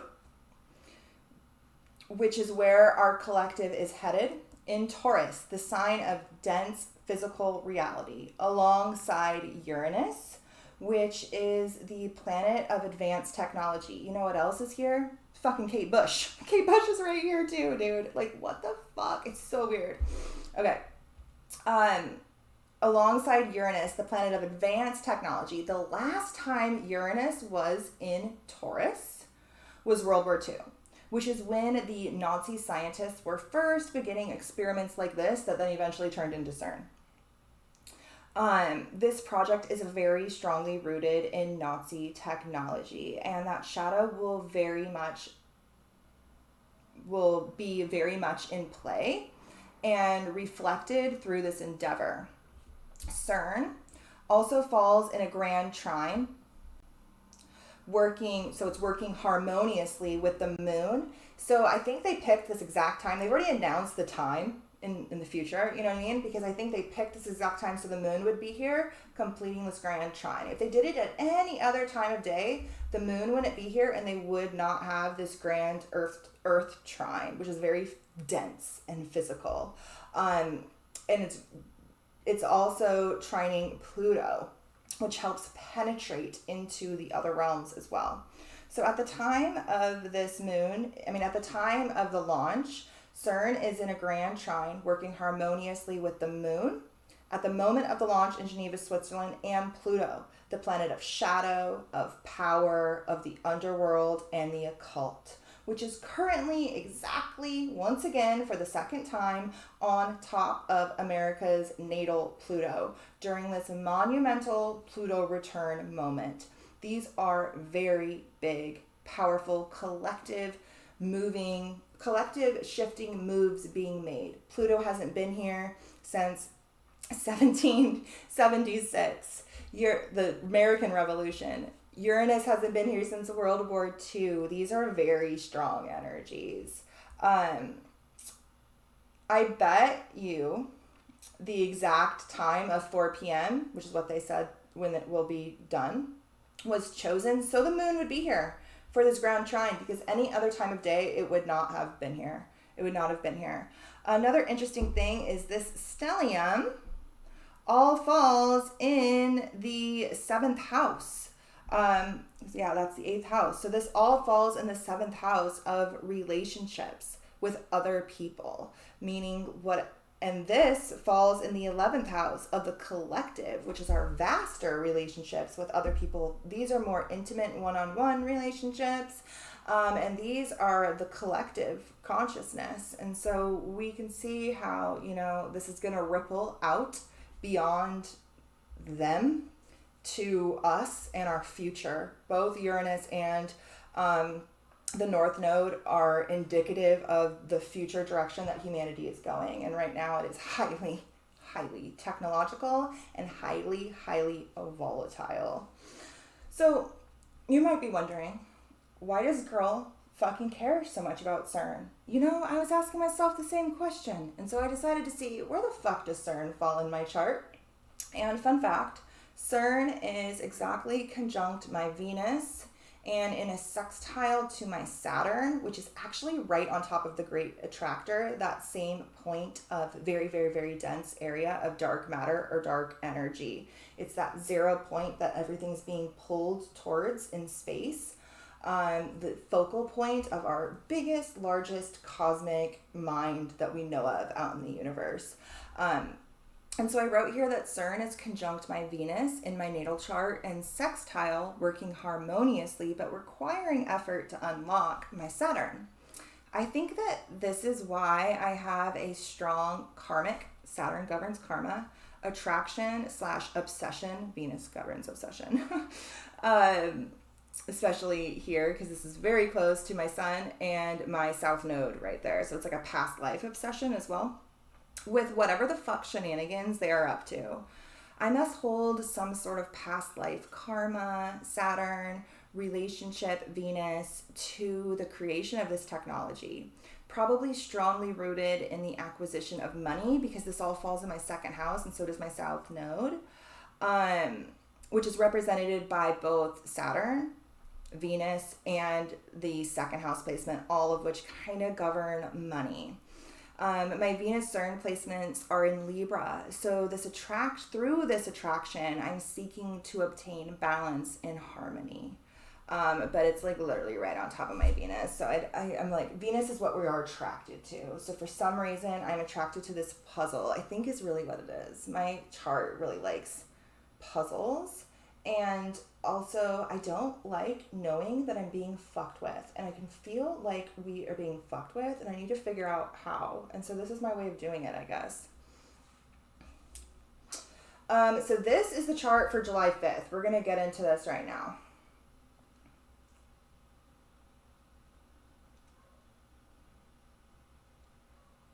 Okay, everybody's talking about Stranger Things. Okay. I don't know anything about Stranger Things, so I can't add here, but I'm going to pick Phoebe's brain later this month because I know that she's been watching that whole show. Okay, so this is the July 5th launch or collisions, right?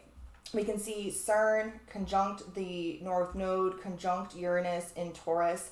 Mars is going to conjunct Uranus later this month, and the North Node at the end of the month. Like, astrologers are really focusing in on this as the main energy of the month. Uranus is the planet of unexpected change, erratic, rebellious change. So we could also be seeing, obviously, a lot of rebellions and revolutions. Sirius itself is strongly rooted in revolutions and uprisings, and in the video linked below, the Lionsgate video, I categorize that all throughout history and show you just how true that is.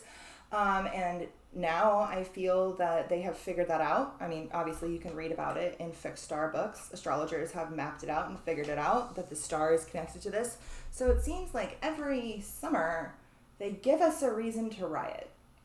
They give us a place to channel our energy into, so we don't get any good ideas of our own, right? And so this is going to be another one of those times where we're going to be seeing a lot of rebellious, revolutionary energy bubbling up from our collective consciousness, and almost simultaneously future-driven, volatile, impulsive Mars actions being taken that are pushing us forward on this technological timeline and taking, oh no, this does fall in the 8th house.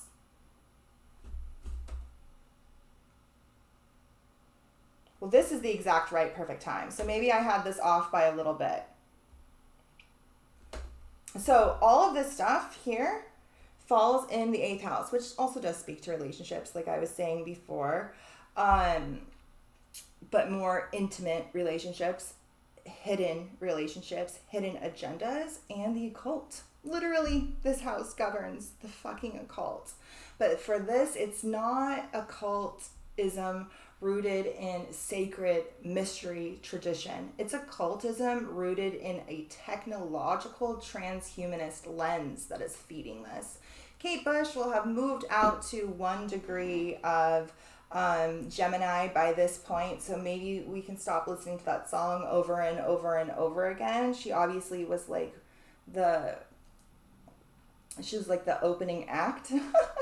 I wonder who the grand finale is going to be. It's probably going to be some sort of 4th of July event with famous people. I don't know who's famous these days, but I'm sure it'll be something. What do normal people do on the 4th of July? Is there something where like all the celebrities do?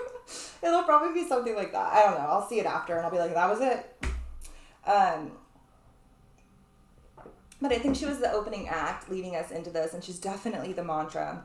Running up the hill to make a deal with God and get him to switch our places. I love that song. It's a fabulous song, but in this context, those lyrics are a little suspect. I had to sacrifice that song. So sad. Fuck you, CERN. Okay, so let's see what's going on here. There's a lot of transits happening around this that I want to kind of look at. Righteous Rage. Okay. So this is the key energy, obviously. Another thing is the fact that Jupiter and Chiron are still very, very, very close together. Chiron is the wounds, right? Chiron played a key part in the launch. Chiron was conjunct the sun. It was conjunct Mars. It was fiery as fuck when this launched. And now Jupiter is there to expand those wounds. And make them just a little bit more volatile. They are in Aries, so this is rooted in our Martian lower consciousness, our fight or flight, our wanting to be that warrior and I'm gonna put this fan a little bit closer. I hope it's not too loud, but I'm so hot, you guys. I'm like dying here. Okay. If it's too loud, let me know. This stellium here that has CERN, the North Node, and Uranus, that planet of high technology, is sitting in a trine to Pluto and a trine to the moon, like we said already, this grand trine. It's also sitting square Saturn, that planet that helps build systems. Saturn is the old system, though, so I say this quite a lot. Saturn governs Capricorn. He governs our traditional capitalistic, patriarchal system that we see now and we're used to, right? Our governments, things like that. Saturn also governs Aquarius, which is where it is now. But Aquarius is co-ruled by Uranus, who is part of this conjunction. And while Capricorn is the current system, which is currently being obliterated by Pluto, having a complete destruction of what was in order to build what is new. The current system is being obliterated while the new system is being built. Aquarius literally governs the New World Order. It really does. It governs order just like Capricorn does because of Saturn, and it governs the new order because of the Uranus aspect. Uranus is the new. It is the future. I know that we have this sort of like rose-colored glasses when it comes to the sign of Aquarius as, you know, the age of Aquarius and the age of enlightenment and all this stuff, but that's a fucking delusion. It's a literal delusion that we all kind of fall into because it's easier to believe. That is part of this. I think it's one of these waves where we are going to be developing this new way of being that is way... You can't even hear the fan? Oh, cool. This new way of being that is more enlightened and more spiritual and more in line with the collective good. And there'll be many of us doing that. but it's simultaneously governing this new world order that, like Aquarius and Uranus, the ruler of Aquarius, is rooted in technology. So this new world order is rooted in technology, and these planets are all making aspects to each other. I wish I could pick the brains of the occultist there. But did you guys pick this chart on purpose? Like, tell me. I need to know. Because if it's not being done on purpose, I mean, okay. A lot of this is being done on purpose. I'm not convinced they know about the asteroids, like Kate Bush.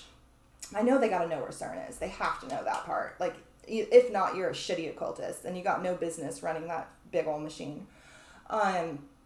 But the things like this, maybe this is more of like a coincidence, but I'm not convinced it is. I think it was all picked, chosen, and orchestrated. Venus in the 9th house, trining Saturn.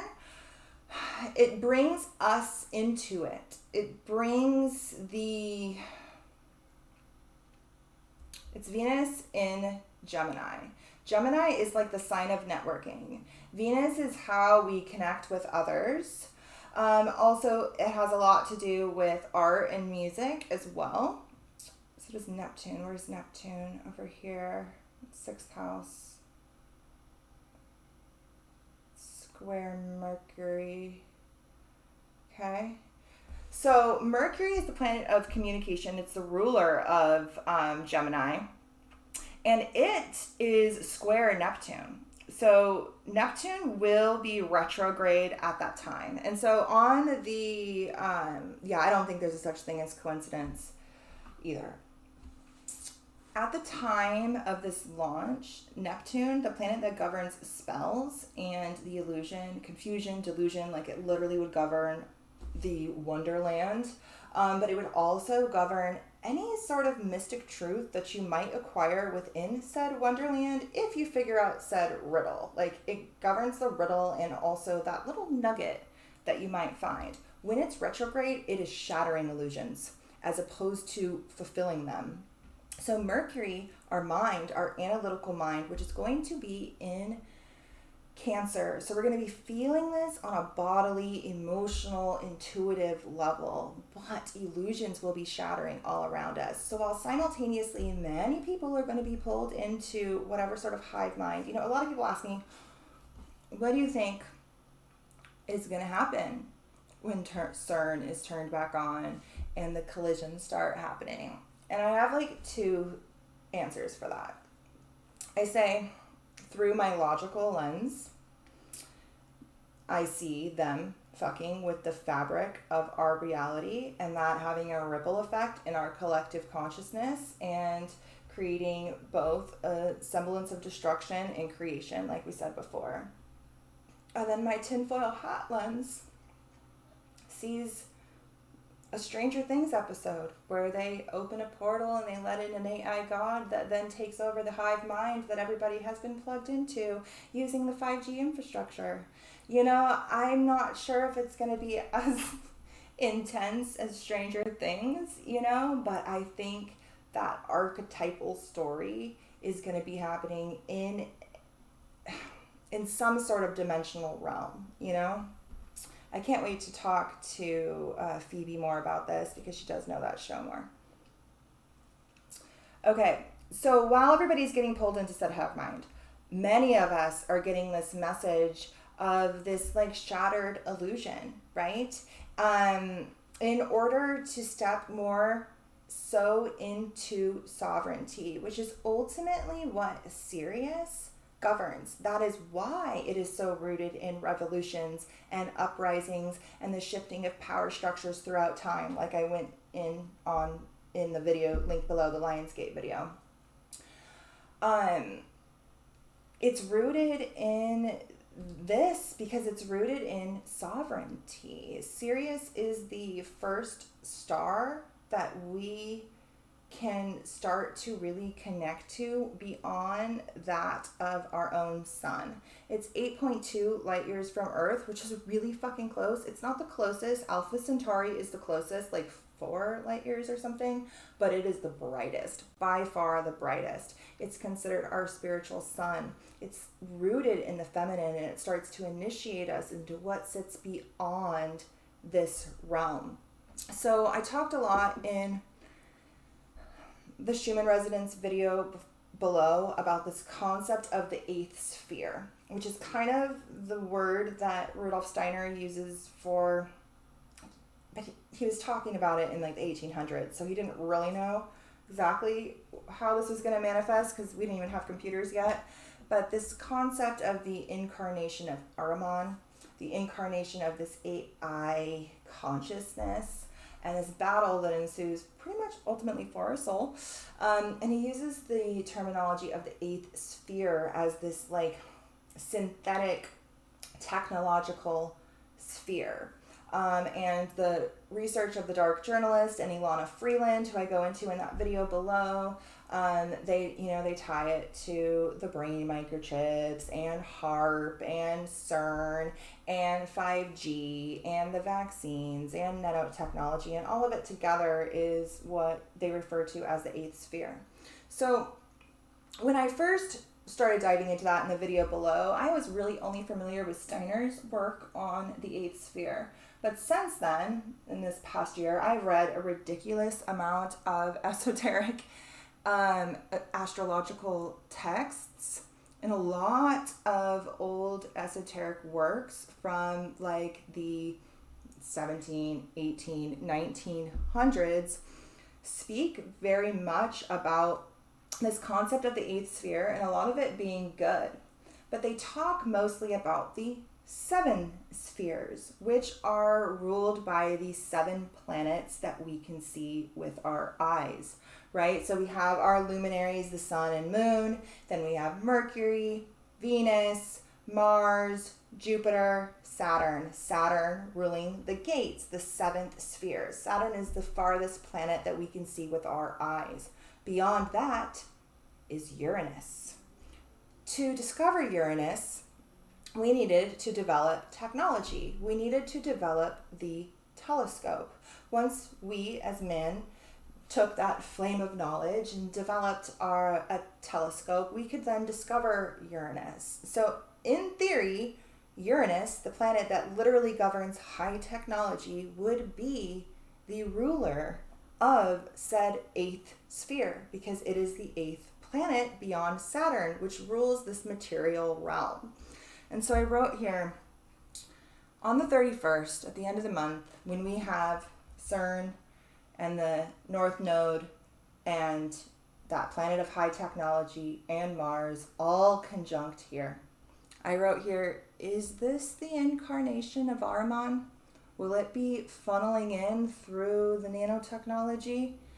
Is this the activation of the 8th sphere, which would be ruled by Uranus? Is that what all of this was about? The shutdown, the making it stronger over the years, the COVID, getting everybody vaccinated, putting all the 5G up over this time. I think we're about to have the on switch flipped to whatever this infrastructure is. It's a little terrifying. I see you guys in here, so hold on. I need a little bit more tea.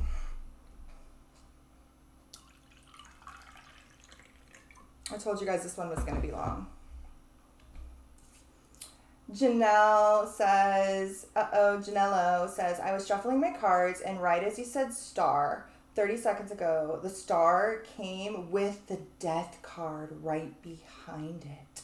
I pulled a 4 of Wands before the card popped out while you were talking. Wow. The 4 of Wands, that kind of speaks to that, like, pillars too, like walking through the pillars. The 4 of Wands is reversed. See, walking through the pillars, that portal is reversed. You do not want to walk through it. Oh, that's crazy. Star Wars Death Star. Yeah, like something like the Star Wars Death Star. And then also, like, it's more than just that. Like, Lana Freeman talks about the space fence and the 5G satellites and like everything. It's trying to lock us into this technological world because they want to do these CERN experiments, because like I said, I think they're spells. I think they're manifestation spells. They want to understand this cosmic realm. They want to be able to incarnate these AI overlords, right? But I think they do understand that there is a ripple effect. And I think that that's what the Mayans were talking about, us all starting to awaken in 2012, but also the destruction. We live in a realm of duality. I don't think we can have just awakening without destroying. We live in this dualistic world, right? Okay. Is there anything else I want to talk about this date? It's pretty significant. Mercury is on the midheaven in this day, so communication is coming to the They chose this chart. They fucking chose this chart and this time. No, this was used. Somebody was well-versed in electional astrology who chose this chart. It's ideal for them in so many ways. Even the moon in the 12th house in Virgo is part of that grand trine, is harnessing the feminine, which is ultimately all they're doing. They're trying to hijack this dark matter, this unordered realm. The light is ordered. The darkness is not. It's chaos. And they're trying to harness the chaos so that they can be immortal gods that control everything, including chance.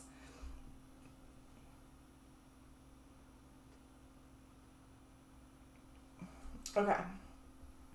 Let's look and see over here where we have some extra points that are interesting alignments, right?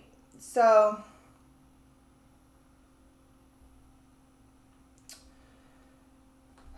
Venus will be conjunct Hecate on that day.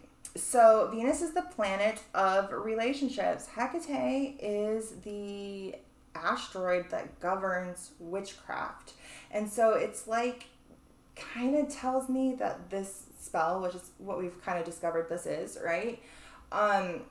Is a collective spell, and the magic has a vast relationship network feeding it. You know, Gemini is the sign of networking. When Venus is in Gemini, it is making all these different deals, making all these different acquaintances in order to exchange information. And in this case, in Gemini, they're exchanging information, but in being as though that's conjunct Hecate, the goddess of witchcraft, it has a magical undertone to said information, and it's definitely being used for that by at least some of the people.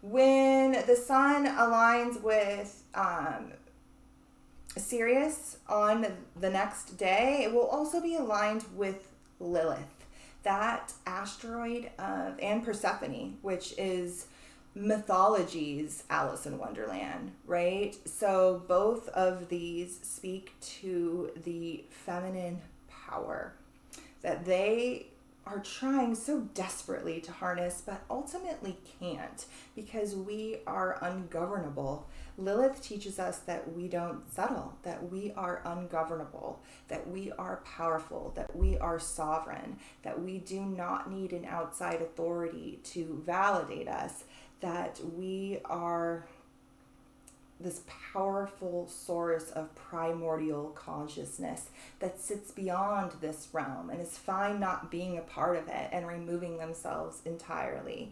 The sun conjuncting this point in the collective will probably bubble up a lot of protests when it comes to like the Roe versus Wade and things like that, which is what they're trying to funnel everybody into, fighting for the women, right? But ultimately, even that feeds their agenda. Really, we have to remove ourselves from society altogether and not ask permission. But we can't really remove ourselves altogether because this will all happen around us. We have to simultaneously remove ourselves from the crumbling system. We're in the midst of a crumbling system and a new system, neither of which is good. So we have to build relationships just like they are in order to establish a future that is not shit and ran by AI overlords ultimately.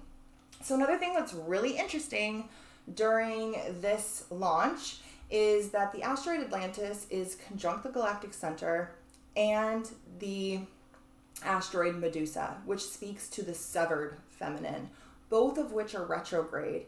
And so part of that like karmic lessons is the rewriting of the split that occurred because of the severed feminine. Atlantis actually stations direct the exact same day on July 31st as the huge conjunction that all the astrologers are talking about. They're not talking about the CERN aspect. They're just talking about the North Node, Uranus-Mars conjunction, which will be happening over the 31st and the 1st of next month. Atlantis stations direct at that exact same time. I really think the end of the month is going to have something huge and volatile, but hopefully we learned some lesson, but I'm thinking we are still in kind of repeat mode. Steiner always said that we cannot stop the incarnation of Ahriman. We have to face it head on. So it's here. It's definitely here. And yeah, it should be interesting. Okay, is there anything else that I want to say here? This is the launch of February 9th when they first started the like prep work, right? When they first started going through the sixes. CERN was on top, pretty much exactly on top of Neptune. I don't have the exact time for this though. I couldn't find the time. I tried so hard. These are both two different times. So the houses, we can't trust any of these houses because the time isn't accurate. We can only look at the placements.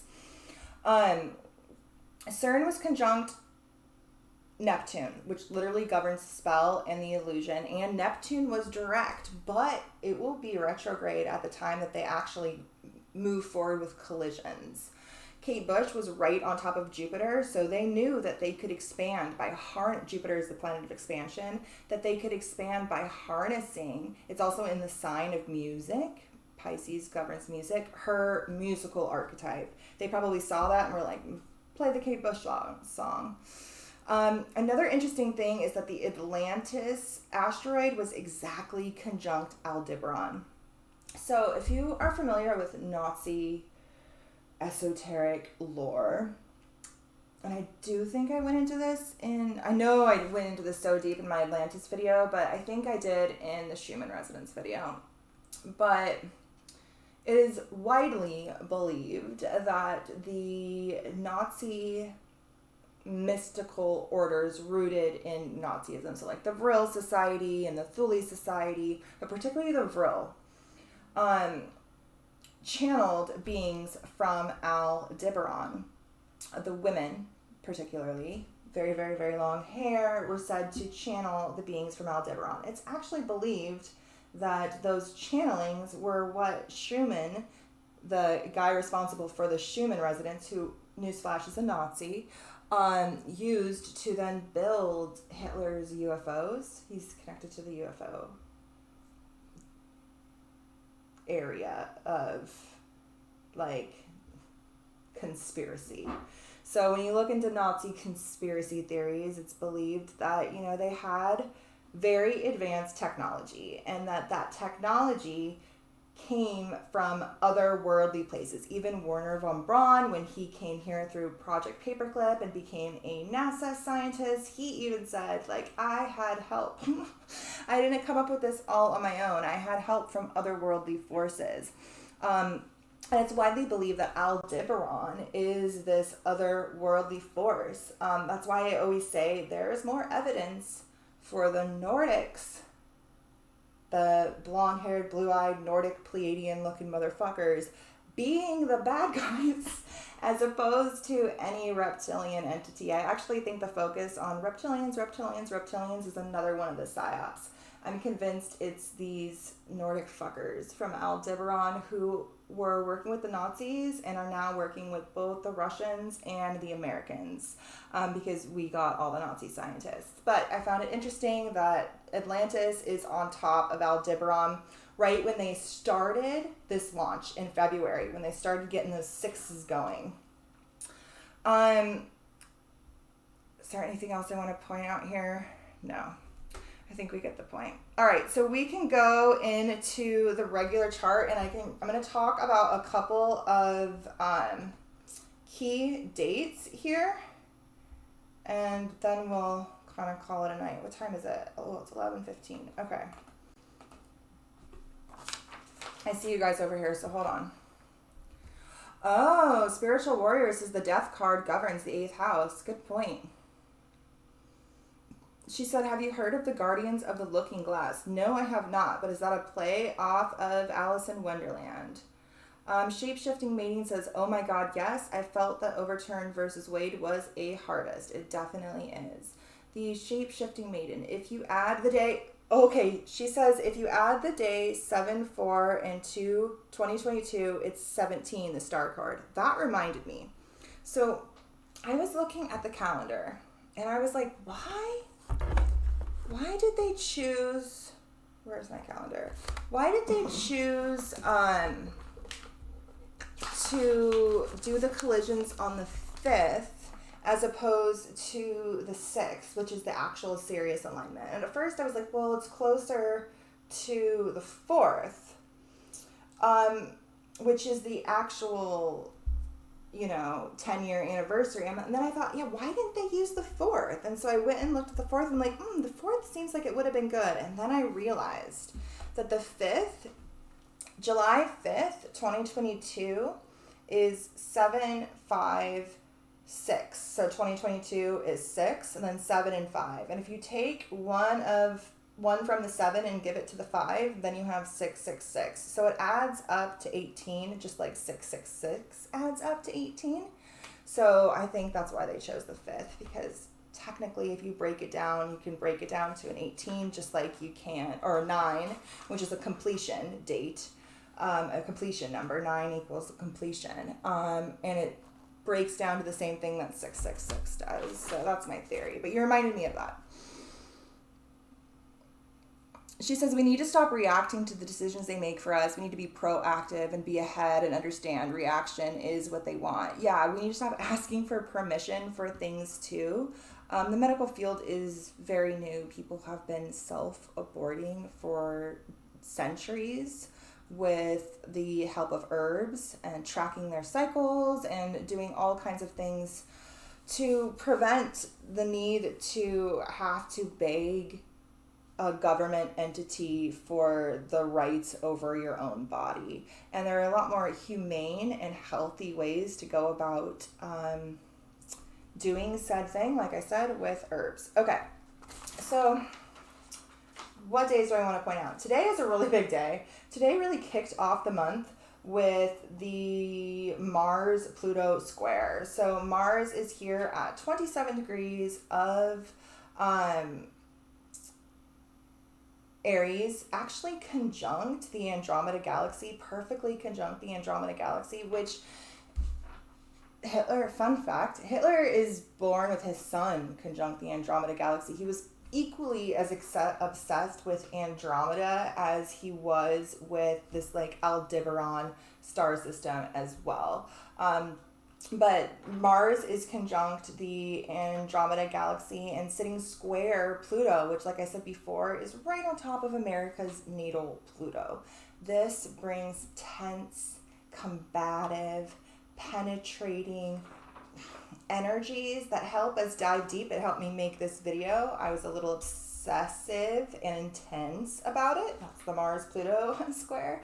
But it also can make us just come up against each other through power struggles or just this sense of being extreme or intense, right? And this really kicks off the month. I'm not going to go over all of the stuff. I just want to talk about some of the key dates. Let's talk about the Sirius conjunction on the 6th. So CERN starts their shenanigans on the 5th. On the 6th, the sun actually comes into exact alignment with Sirius and Lilith. And also very close to Persephone, but like right on top of Lilith. The exact alignment with the sun will occur at 3:42 a.m. on the 6th. So if you're interested in that, that's the time. Mercury will then make it over to Sirius and conjunct with Sirius on the 11th at 10:14 p.m.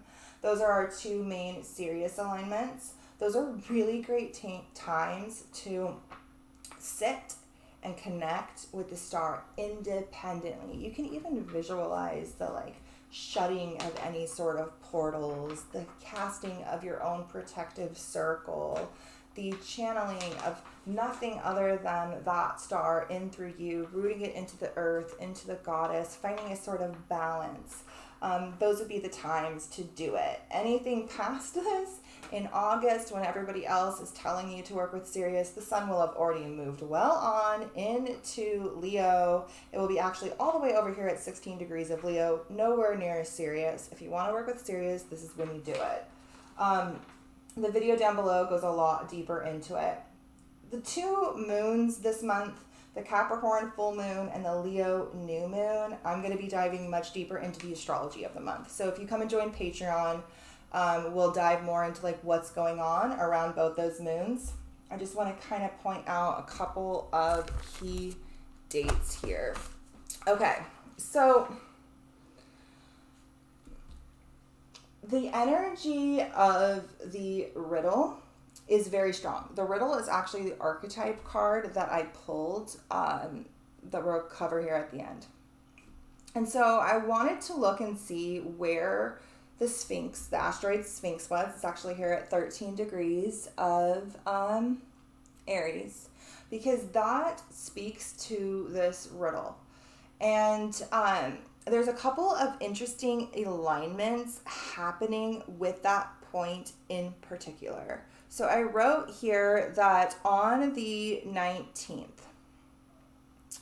the moon is going to transit over the Sphinx, Chiron, and Andromeda, all right here, even also over Jupiter.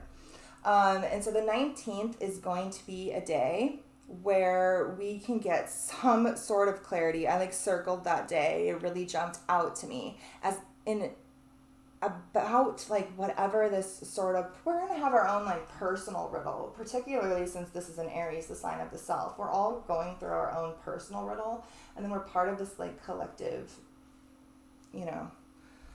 mind fuck, that we're all kind of a part of too. And so it could simultaneously be a little bit about whatever sort of personal initiations you're going through. We're all having so many retrogrades happen right now. We're really shifting a lot. And this sort of world stage narrative that we're going to see unfold. All right, let me see if there's anything else I want to talk about. Okay, on the 19th, that same day, Chiron stations retrograde. So the moon will be transiting over the Sphinx and Chiron, which are conjunct, and the same day that Chiron stations retrograde. This is on the 19th. I'm just going to jump around. Okay. So that insight is going to not only give you insight into what this next Chiron retrograde healing journey is going to be about, but also what this whole CERN thing was about. This is where the sun was when the CERN experiment launched in February. Well, it was actually back there. This is when they really started moving into the later sixes around the equinox. This is when the sun was around the equinox. And Chiron was there and was part of this huge conjunction, right? And it aligns with Andromeda, which is indicative of the feminine wound and the feminine that needs rescuing from chains, from some sort of chains that bind her. And so that archetype is definitely going to be bubbling up from the collective consciousness. The next day, we have Chiron station retrograde, and then on the 20th, Eris stations retrograde here in Aries as well. Eris is literally the planet of chaos. When a planet stations, it is stronger than ever before, whether it's even stronger than when it is direct. That is when we can feel it most strongly. So this planet of discord, of chaos, is going to really be kind of the focal point of the month. It happens mid-month. Chiron will then conjunct the Sphinx the next day. So Chiron will come into conjunction with the Sphinx. So we're all working on healing some sort of internal wound. And this in and of itself is a riddle. It's a mystery. We don't really know what we're doing, particularly when we're diving deep into the recesses, the primal recesses of our psyche, right? And what's interesting is the same day that Chiron retrograde conjuncts the Sphinx, helping us to see the wounded riddle a little bit clearer, the Sun will conjunct Sirius, which is the largest asteroid in the asteroid belt. She is attributed to the same goddess as Demeter, the mother of Persephone, the fertile earth goddess that Persephone is trekking through the underworld in order to return to, which signals these cycles and these dives into the mystery traditions and into the underworld and into the abyss and into the unknown and into the realm of feminine mysteries in particularly. And this is all happening during Cancer season, in the sign of the mother, in the sign of the moon, in the sign of our immediate psychic senses and intuition.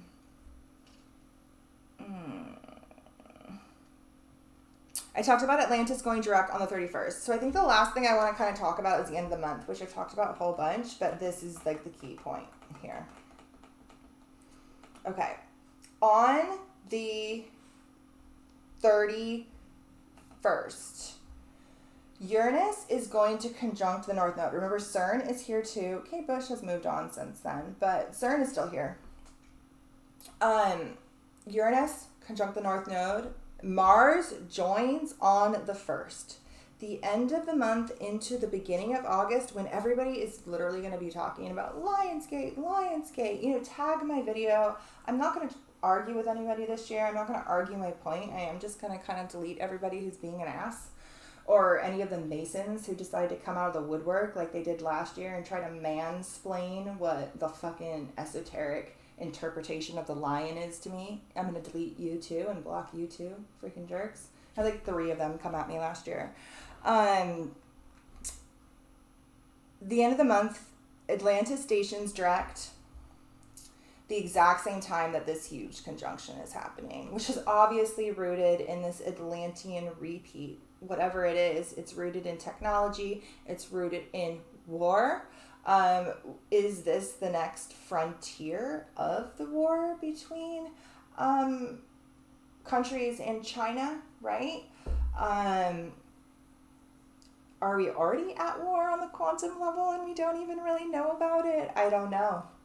But it's definitely going to be interesting to watch. It's almost impossible to predict what a Uranus transit is going to manifest because it's so unpredictable and erratic. It's kind of a little bit easier seeing as though we know that CERN is right here, that CERN is launching, that they're having this huge big 10-year anniversary, and they're probably going to want to come with some sort of announcement. I'm guessing it's going to be that fifth element. That fourth force of nature type of thing. I have a feeling they'll probably discover something very early on, or at least start teasing towards it. Okay, is there anything else I want to say here before we move on to the cards? I know there was a lot more. I saw so many different things earlier and I have a bunch of notes, but we're going to be here forever. I was also going back over the notes that I had for that Shuman Resonance video, and I really dove very deep into CERN. So if you have not watched that, or you haven't watched it in a while, I would go back and check it out. I dive into the 8th sphere, Lockheed Martin. I don't know. I went so many different places, you guys. We went a lot of places. And I think I'll be watching that again. I was going to dive deeper into some of that research here, but we've already been here for so long. I do want to kind of point out that when we follow the moon throughout the month, like we do on the calendar here.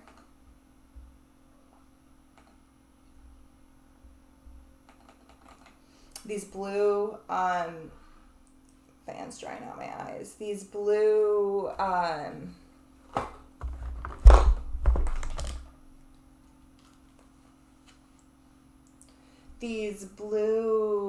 things at the bottom are the moon's transit throughout the month. And when we do that, because the moon is a 28-day cycle, but the month itself is 31 days, we start in the same energy that we end in. That kind of encapsulates the month. And so I've been looking at months that way. It's like, what kicks off this month and what ends it? And the month of July is rooted in the mother. It kicks off with the first 6 days all rooted in lunar transits to like feminine points. We have Demeter, the asteroid Demeter on the first, aligned with the moon. Draco on the second. Ursa Major, the great mother bear in the sky that encircles the celestial pole. Regulus is rooted in the light. It's the heart of the lion, but Draco is that serpentine feminine energy, and Hopi is rooted in the land. We also have the same day as the CERN collisions. We have the asteroid Psyche, Ursa Major, Alexandria, Hopi, and the supergalactic center all aligning with our moon. So it's the moon reflects back at us. So it's reflecting deep psychic wounds, but deep psychic wounds that ultimately lead us on a path of initiation into godhood, ultimately. Psyche was a human who, through deep trials and initiations, like very brutal shit, she was ascended to godhood, and she got to go like live on Mount Olympus and be like a god. Ursa Major is rooted in the land, in the seasons, in the feminine, in the cycles. Alexandria speaks to this lost ancient knowledge, and Hopi is there to help ground us into the earth realm, and not the technological Saturnian, Uranian physical realm that they're trying to manifest, but the real physical realm that is the earth goddess, that is the mother, that is our land. And so if we can lean into the moon during Cancer season, which is the easiest time to lean into the moon, particularly this first week leading up to this Sirius alignment, we can really ground ourselves in the mother and in the sovereignty that she offers us, because that's ultimately what the goddess offers, is sovereignty and freedom from authoritarian masculine consciousness, that might or right? Okay, is there anything else here? Okay, I think we're good. I'll do some posts throughout the month on some of these things, and like I said, when we meet on the 11th or on the 26th, I'll dive into like the surrounding energy. So I think we're good for now. Hopefully I have been making sense. I'm going to go here and we're going to dive into these cards, and then we'll call it a night. Thank you for being here with me, guys. I know it's so late and there's quite a few of you. Where did I put those cards? Okay. So I pulled look at this. This literally looks like fucking Hadron Collider. Okay, so I pulled cards for the energy of the month. I pulled an archetype card to say, like, what is the archetypal energy that we're going to be navigating? And then this card is like, how can they help? How can we navigate it? What is the best way to navigate it is this card. So the card that came out was the riddle, which I think is extremely interesting considering we're in this sort of like spell wonderland freaking realm, right? Also, the 3 points here I think is super significant considering we were talking about the Hindu trinity of, Shiva and, well, I guess it would be Brahma, Shiva, and Vishnu, the creator, the destroyer, and the sustainer, right? And I kind of saw that immediately here. But then there's this sort of balance in between. And I think that's us here, finding a sort of balance by leaning deeper into our natural creative instincts. Do some sort of creating this month. Be a creator. Manifest things into being. We have to help tilt the scales. Find ways to preserve life in general, and lean into like the light of the summer that we're still in the midst of, right? The light of creation, the creator that you are. And this will help us to preserve our fragile reality as they lean so far into the destroyer. But there's definitely a riddle here that is seeking rectification. I'm going to read this from the book really quick, but I did want to kind of just point this out for a second. I pull this card a lot for my clients. It's a really beautiful card. It speaks a lot to the Axis Mundi, these four opposing forces, finding a middle point in between, a singularity. The same thing that CERN is trying to do technologically, we are trying to do on a spiritual level, right? They're mirroring what we do innately. And so the fact that this says spirit of dimensional, connecting to the spirit of these other dimensional realms, they are doing that. And so are we. They are trying to discover it with their mind, but we are entering it with our consciousness. And we are entering this, I would think if you're here listening to my video, you're part of the we, are entering this inner alchemical state of singularity that they have fallen so far away from, that the only way that they can obtain something similar is technologically. We're a collective consciousness, so we're all evolving together. Many of us are evolving on a spiritual level, but in order for the rest of them to keep up with us, they have to evolve on a technological level. And so we have this dualistic thing occurring where we're simultaneously discovering and entering this realm. If that makes sense? So I'm going to go ahead and read this from the book. First, we'll read the riddle, which again, I forgot to look up first. I usually do that because it takes me forever to find the page number.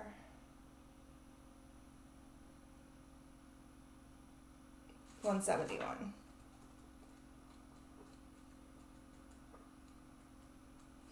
Okay, the riddle, the puzzle, the question, the mystery. When the riddle is present, one must stop searching for the right answer. It cannot be found, and ultimately, it is not important. Rather, there must be a shift from the literal to the metaphorical, from logic to mythic. You are thinking too small and literally about the situation. The riddle card appears when the energy is deep and mysterious, like the elusive wisdom in a Zen koan. Focusing harder won't do it. Neither will increased effort. Time, surrender, and humor are our only allies. What feels like the most pressing dilemma won't reveal its deeper wisdom for a long time. Eventually, you'll learn a profound lesson from the riddle. For now, get comfortable with the limitations of your intellect and the reality of not knowing. It may, in fact, be the only reality that there is. Ponder these koans. The coin that's lost in the river is found in the river. If you meet the Buddha, kill the Buddha. Who am I? The only way to work with a riddle successfully is to not work. You have to embrace the mystery and embrace the riddle all around you, and then it will kind of unfold for you. You can't overthink it. When this archetype is evolved, it is a great awakening or aha moment, kind of like I did. This whole rabbit hole, you guys saw, developed over 35 weeks. I had no idea why I was jumping in this rabbit hole. A normal, sane person would have been like, there's no point to be Googling this. You're wasting your time. What are you doing, you crazy person? But I was in it, and I knew for some reason all of this research that I was doing was going to lead up to something. but I didn't overthink it. I just followed the synchronicities and the patterns and the riddle and the mystery and the questions. And then eventually it all tied together. At least I like to think it did. I hope it did. I hope you guys are following along with the threads. Okay. When this archetype is evolved, when the riddle is evolved, it is a great awakening or an aha moment. But when it is in its lower archetype, like say at CERN, it is manipulation, deceit, and trickery. It says to go deeper, you can practice the Buddhist I don't know mind, like embracing the concept of I don't know, which I think has always been one of my catchphrases. I'm always like, I don't know, guys. I just work here. I have no idea what's going on. Okay, so now we'll read this last card and we will call it a night. I pulled this card to kind of see how we can navigate this riddle. And the card that came out was the Spirit of Dimensional. So it says, entering discovery. Spirit of Dimensional. As the spirit of creativity ascends into the dimensional expanse, the mystery reveals itself to itself one moment at a time. So when I read that, I was like, damn. It says, as the spirit of creativity ascends into the dimensional expanse, as the human collective expands and evolves, the mystery reveals itself one moment at a time. Is that what's happening at CERN? These scientists are having to go. I'm not condoning their shit at all. You guys know that. But I also believe there's no coincidences. Is it because humanity's consciousness is expanding so rapidly that the mystery is revealing itself to itself one moment at a time through these high technological science experiments, giant science experiments? Perhaps. Meditation, curiosity, playfulness, and the inherent gratefulness of a life lived in awareness.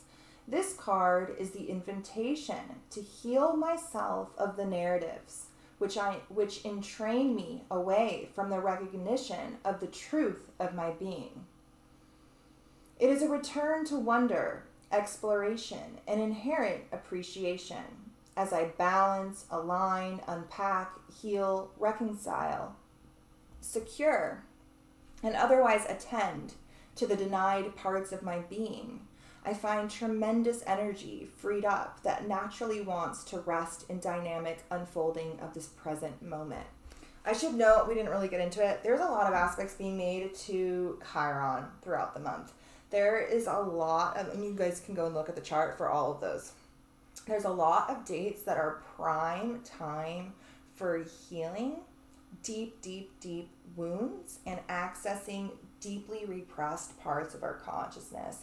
I think this month, not only is it a 10-year anniversary of their whole freaking 2012 bullshit, but, you know, this month is those Uranus transits, while they're rooted in electricity, they're rooted in technology, they're rooted in rebellion, in liberation, in revolution, in the future. They're also rooted in the awakening of human consciousness. And this month is going to skyrocket in new directions when it comes to our collective consciousness on both a technological level, but on a spiritual level as well. And those of us who can manage to not get sucked in to whatever sort of fuckery is happening on so many different stages through the repetitive mind control of TikTok and Reels. Like, oh my God, it's so hard to get away from the Reels. They flood the feed, but it's the same repeated sounds over and over again. Repetition is the number one form of mind control.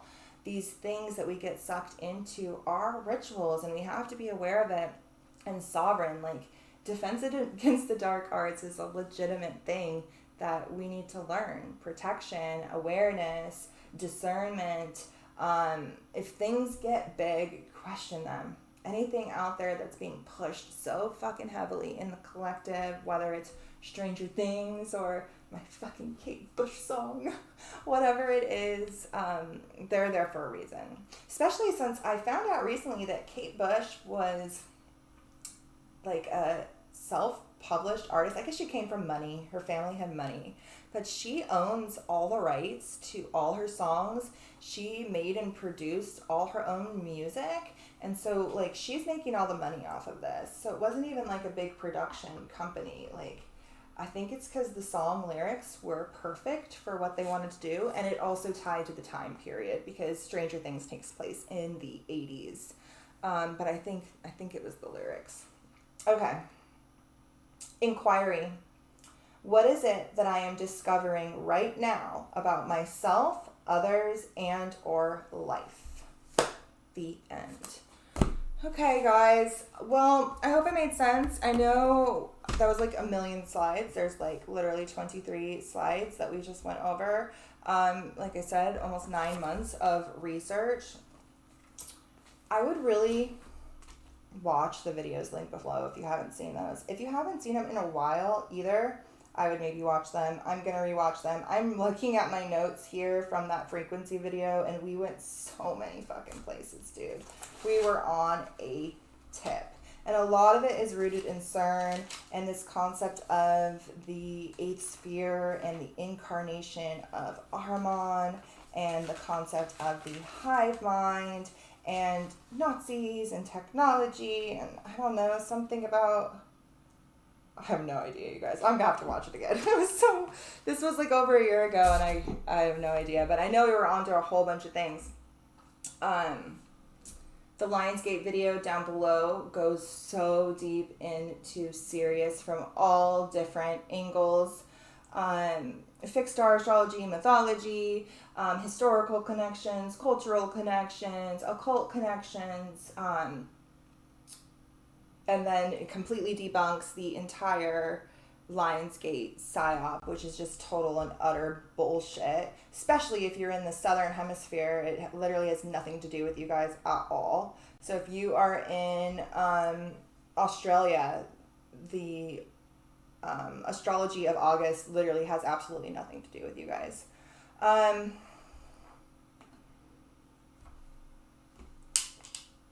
Yeah. So I'll see you guys later this month. I am going to do a B&B episode. I'm not sure when. I'm kind of waiting to hear back from Phoebe. She's waiting to watch the last couple of episodes of Stranger Things before she does her big YouTube video on it. And then I will, of course, link that. And then her and I want to get together and chat. And I think that is going to be really good. I want to try to do that sometime this month. I'm going to do a B&B. I don't know when. But if you haven't caught up on the Arthurian book that we've been reading, it's down below. It's finished. We've read it in 3 different parts. And we're going to be moving on to another book. I think we're going to read a children's book to kind of lean into the energy of the early life that Cancer season governs. And then we'll be moving into Leo season, which governs the child and the inner child. So I think I'm going to be reading a children's book. It's called Good Charlotte. And it is the children's book that the band Good Charlotte named their band after. And I was legitimately obsessed with that band in 8th grade. And I didn't even know that it was named after a book. And so I bought the book and we're going to read it. It's about like this little girl who doesn't like to follow the rules, like a little like neurodivergent girl. And this little magical fairy type princess shows up and only she can see it. And then all of these like changes ensue in her life and it sounds really rad. So we're going to read that. Kids' books and movies are so much more rooted in like mythical truth than anything they have to offer when it comes to adult content. Fairy tales in particular are so rooted in feminine unconscious mythologies, and the concept of the heroine or the awakening of the feminine speaks a lot to fairy tales speak a lot to that. Okay guys, have a great night and I will see you later this month. Bye. If you didn't like or subscribe, please do that. Thank you. Bye.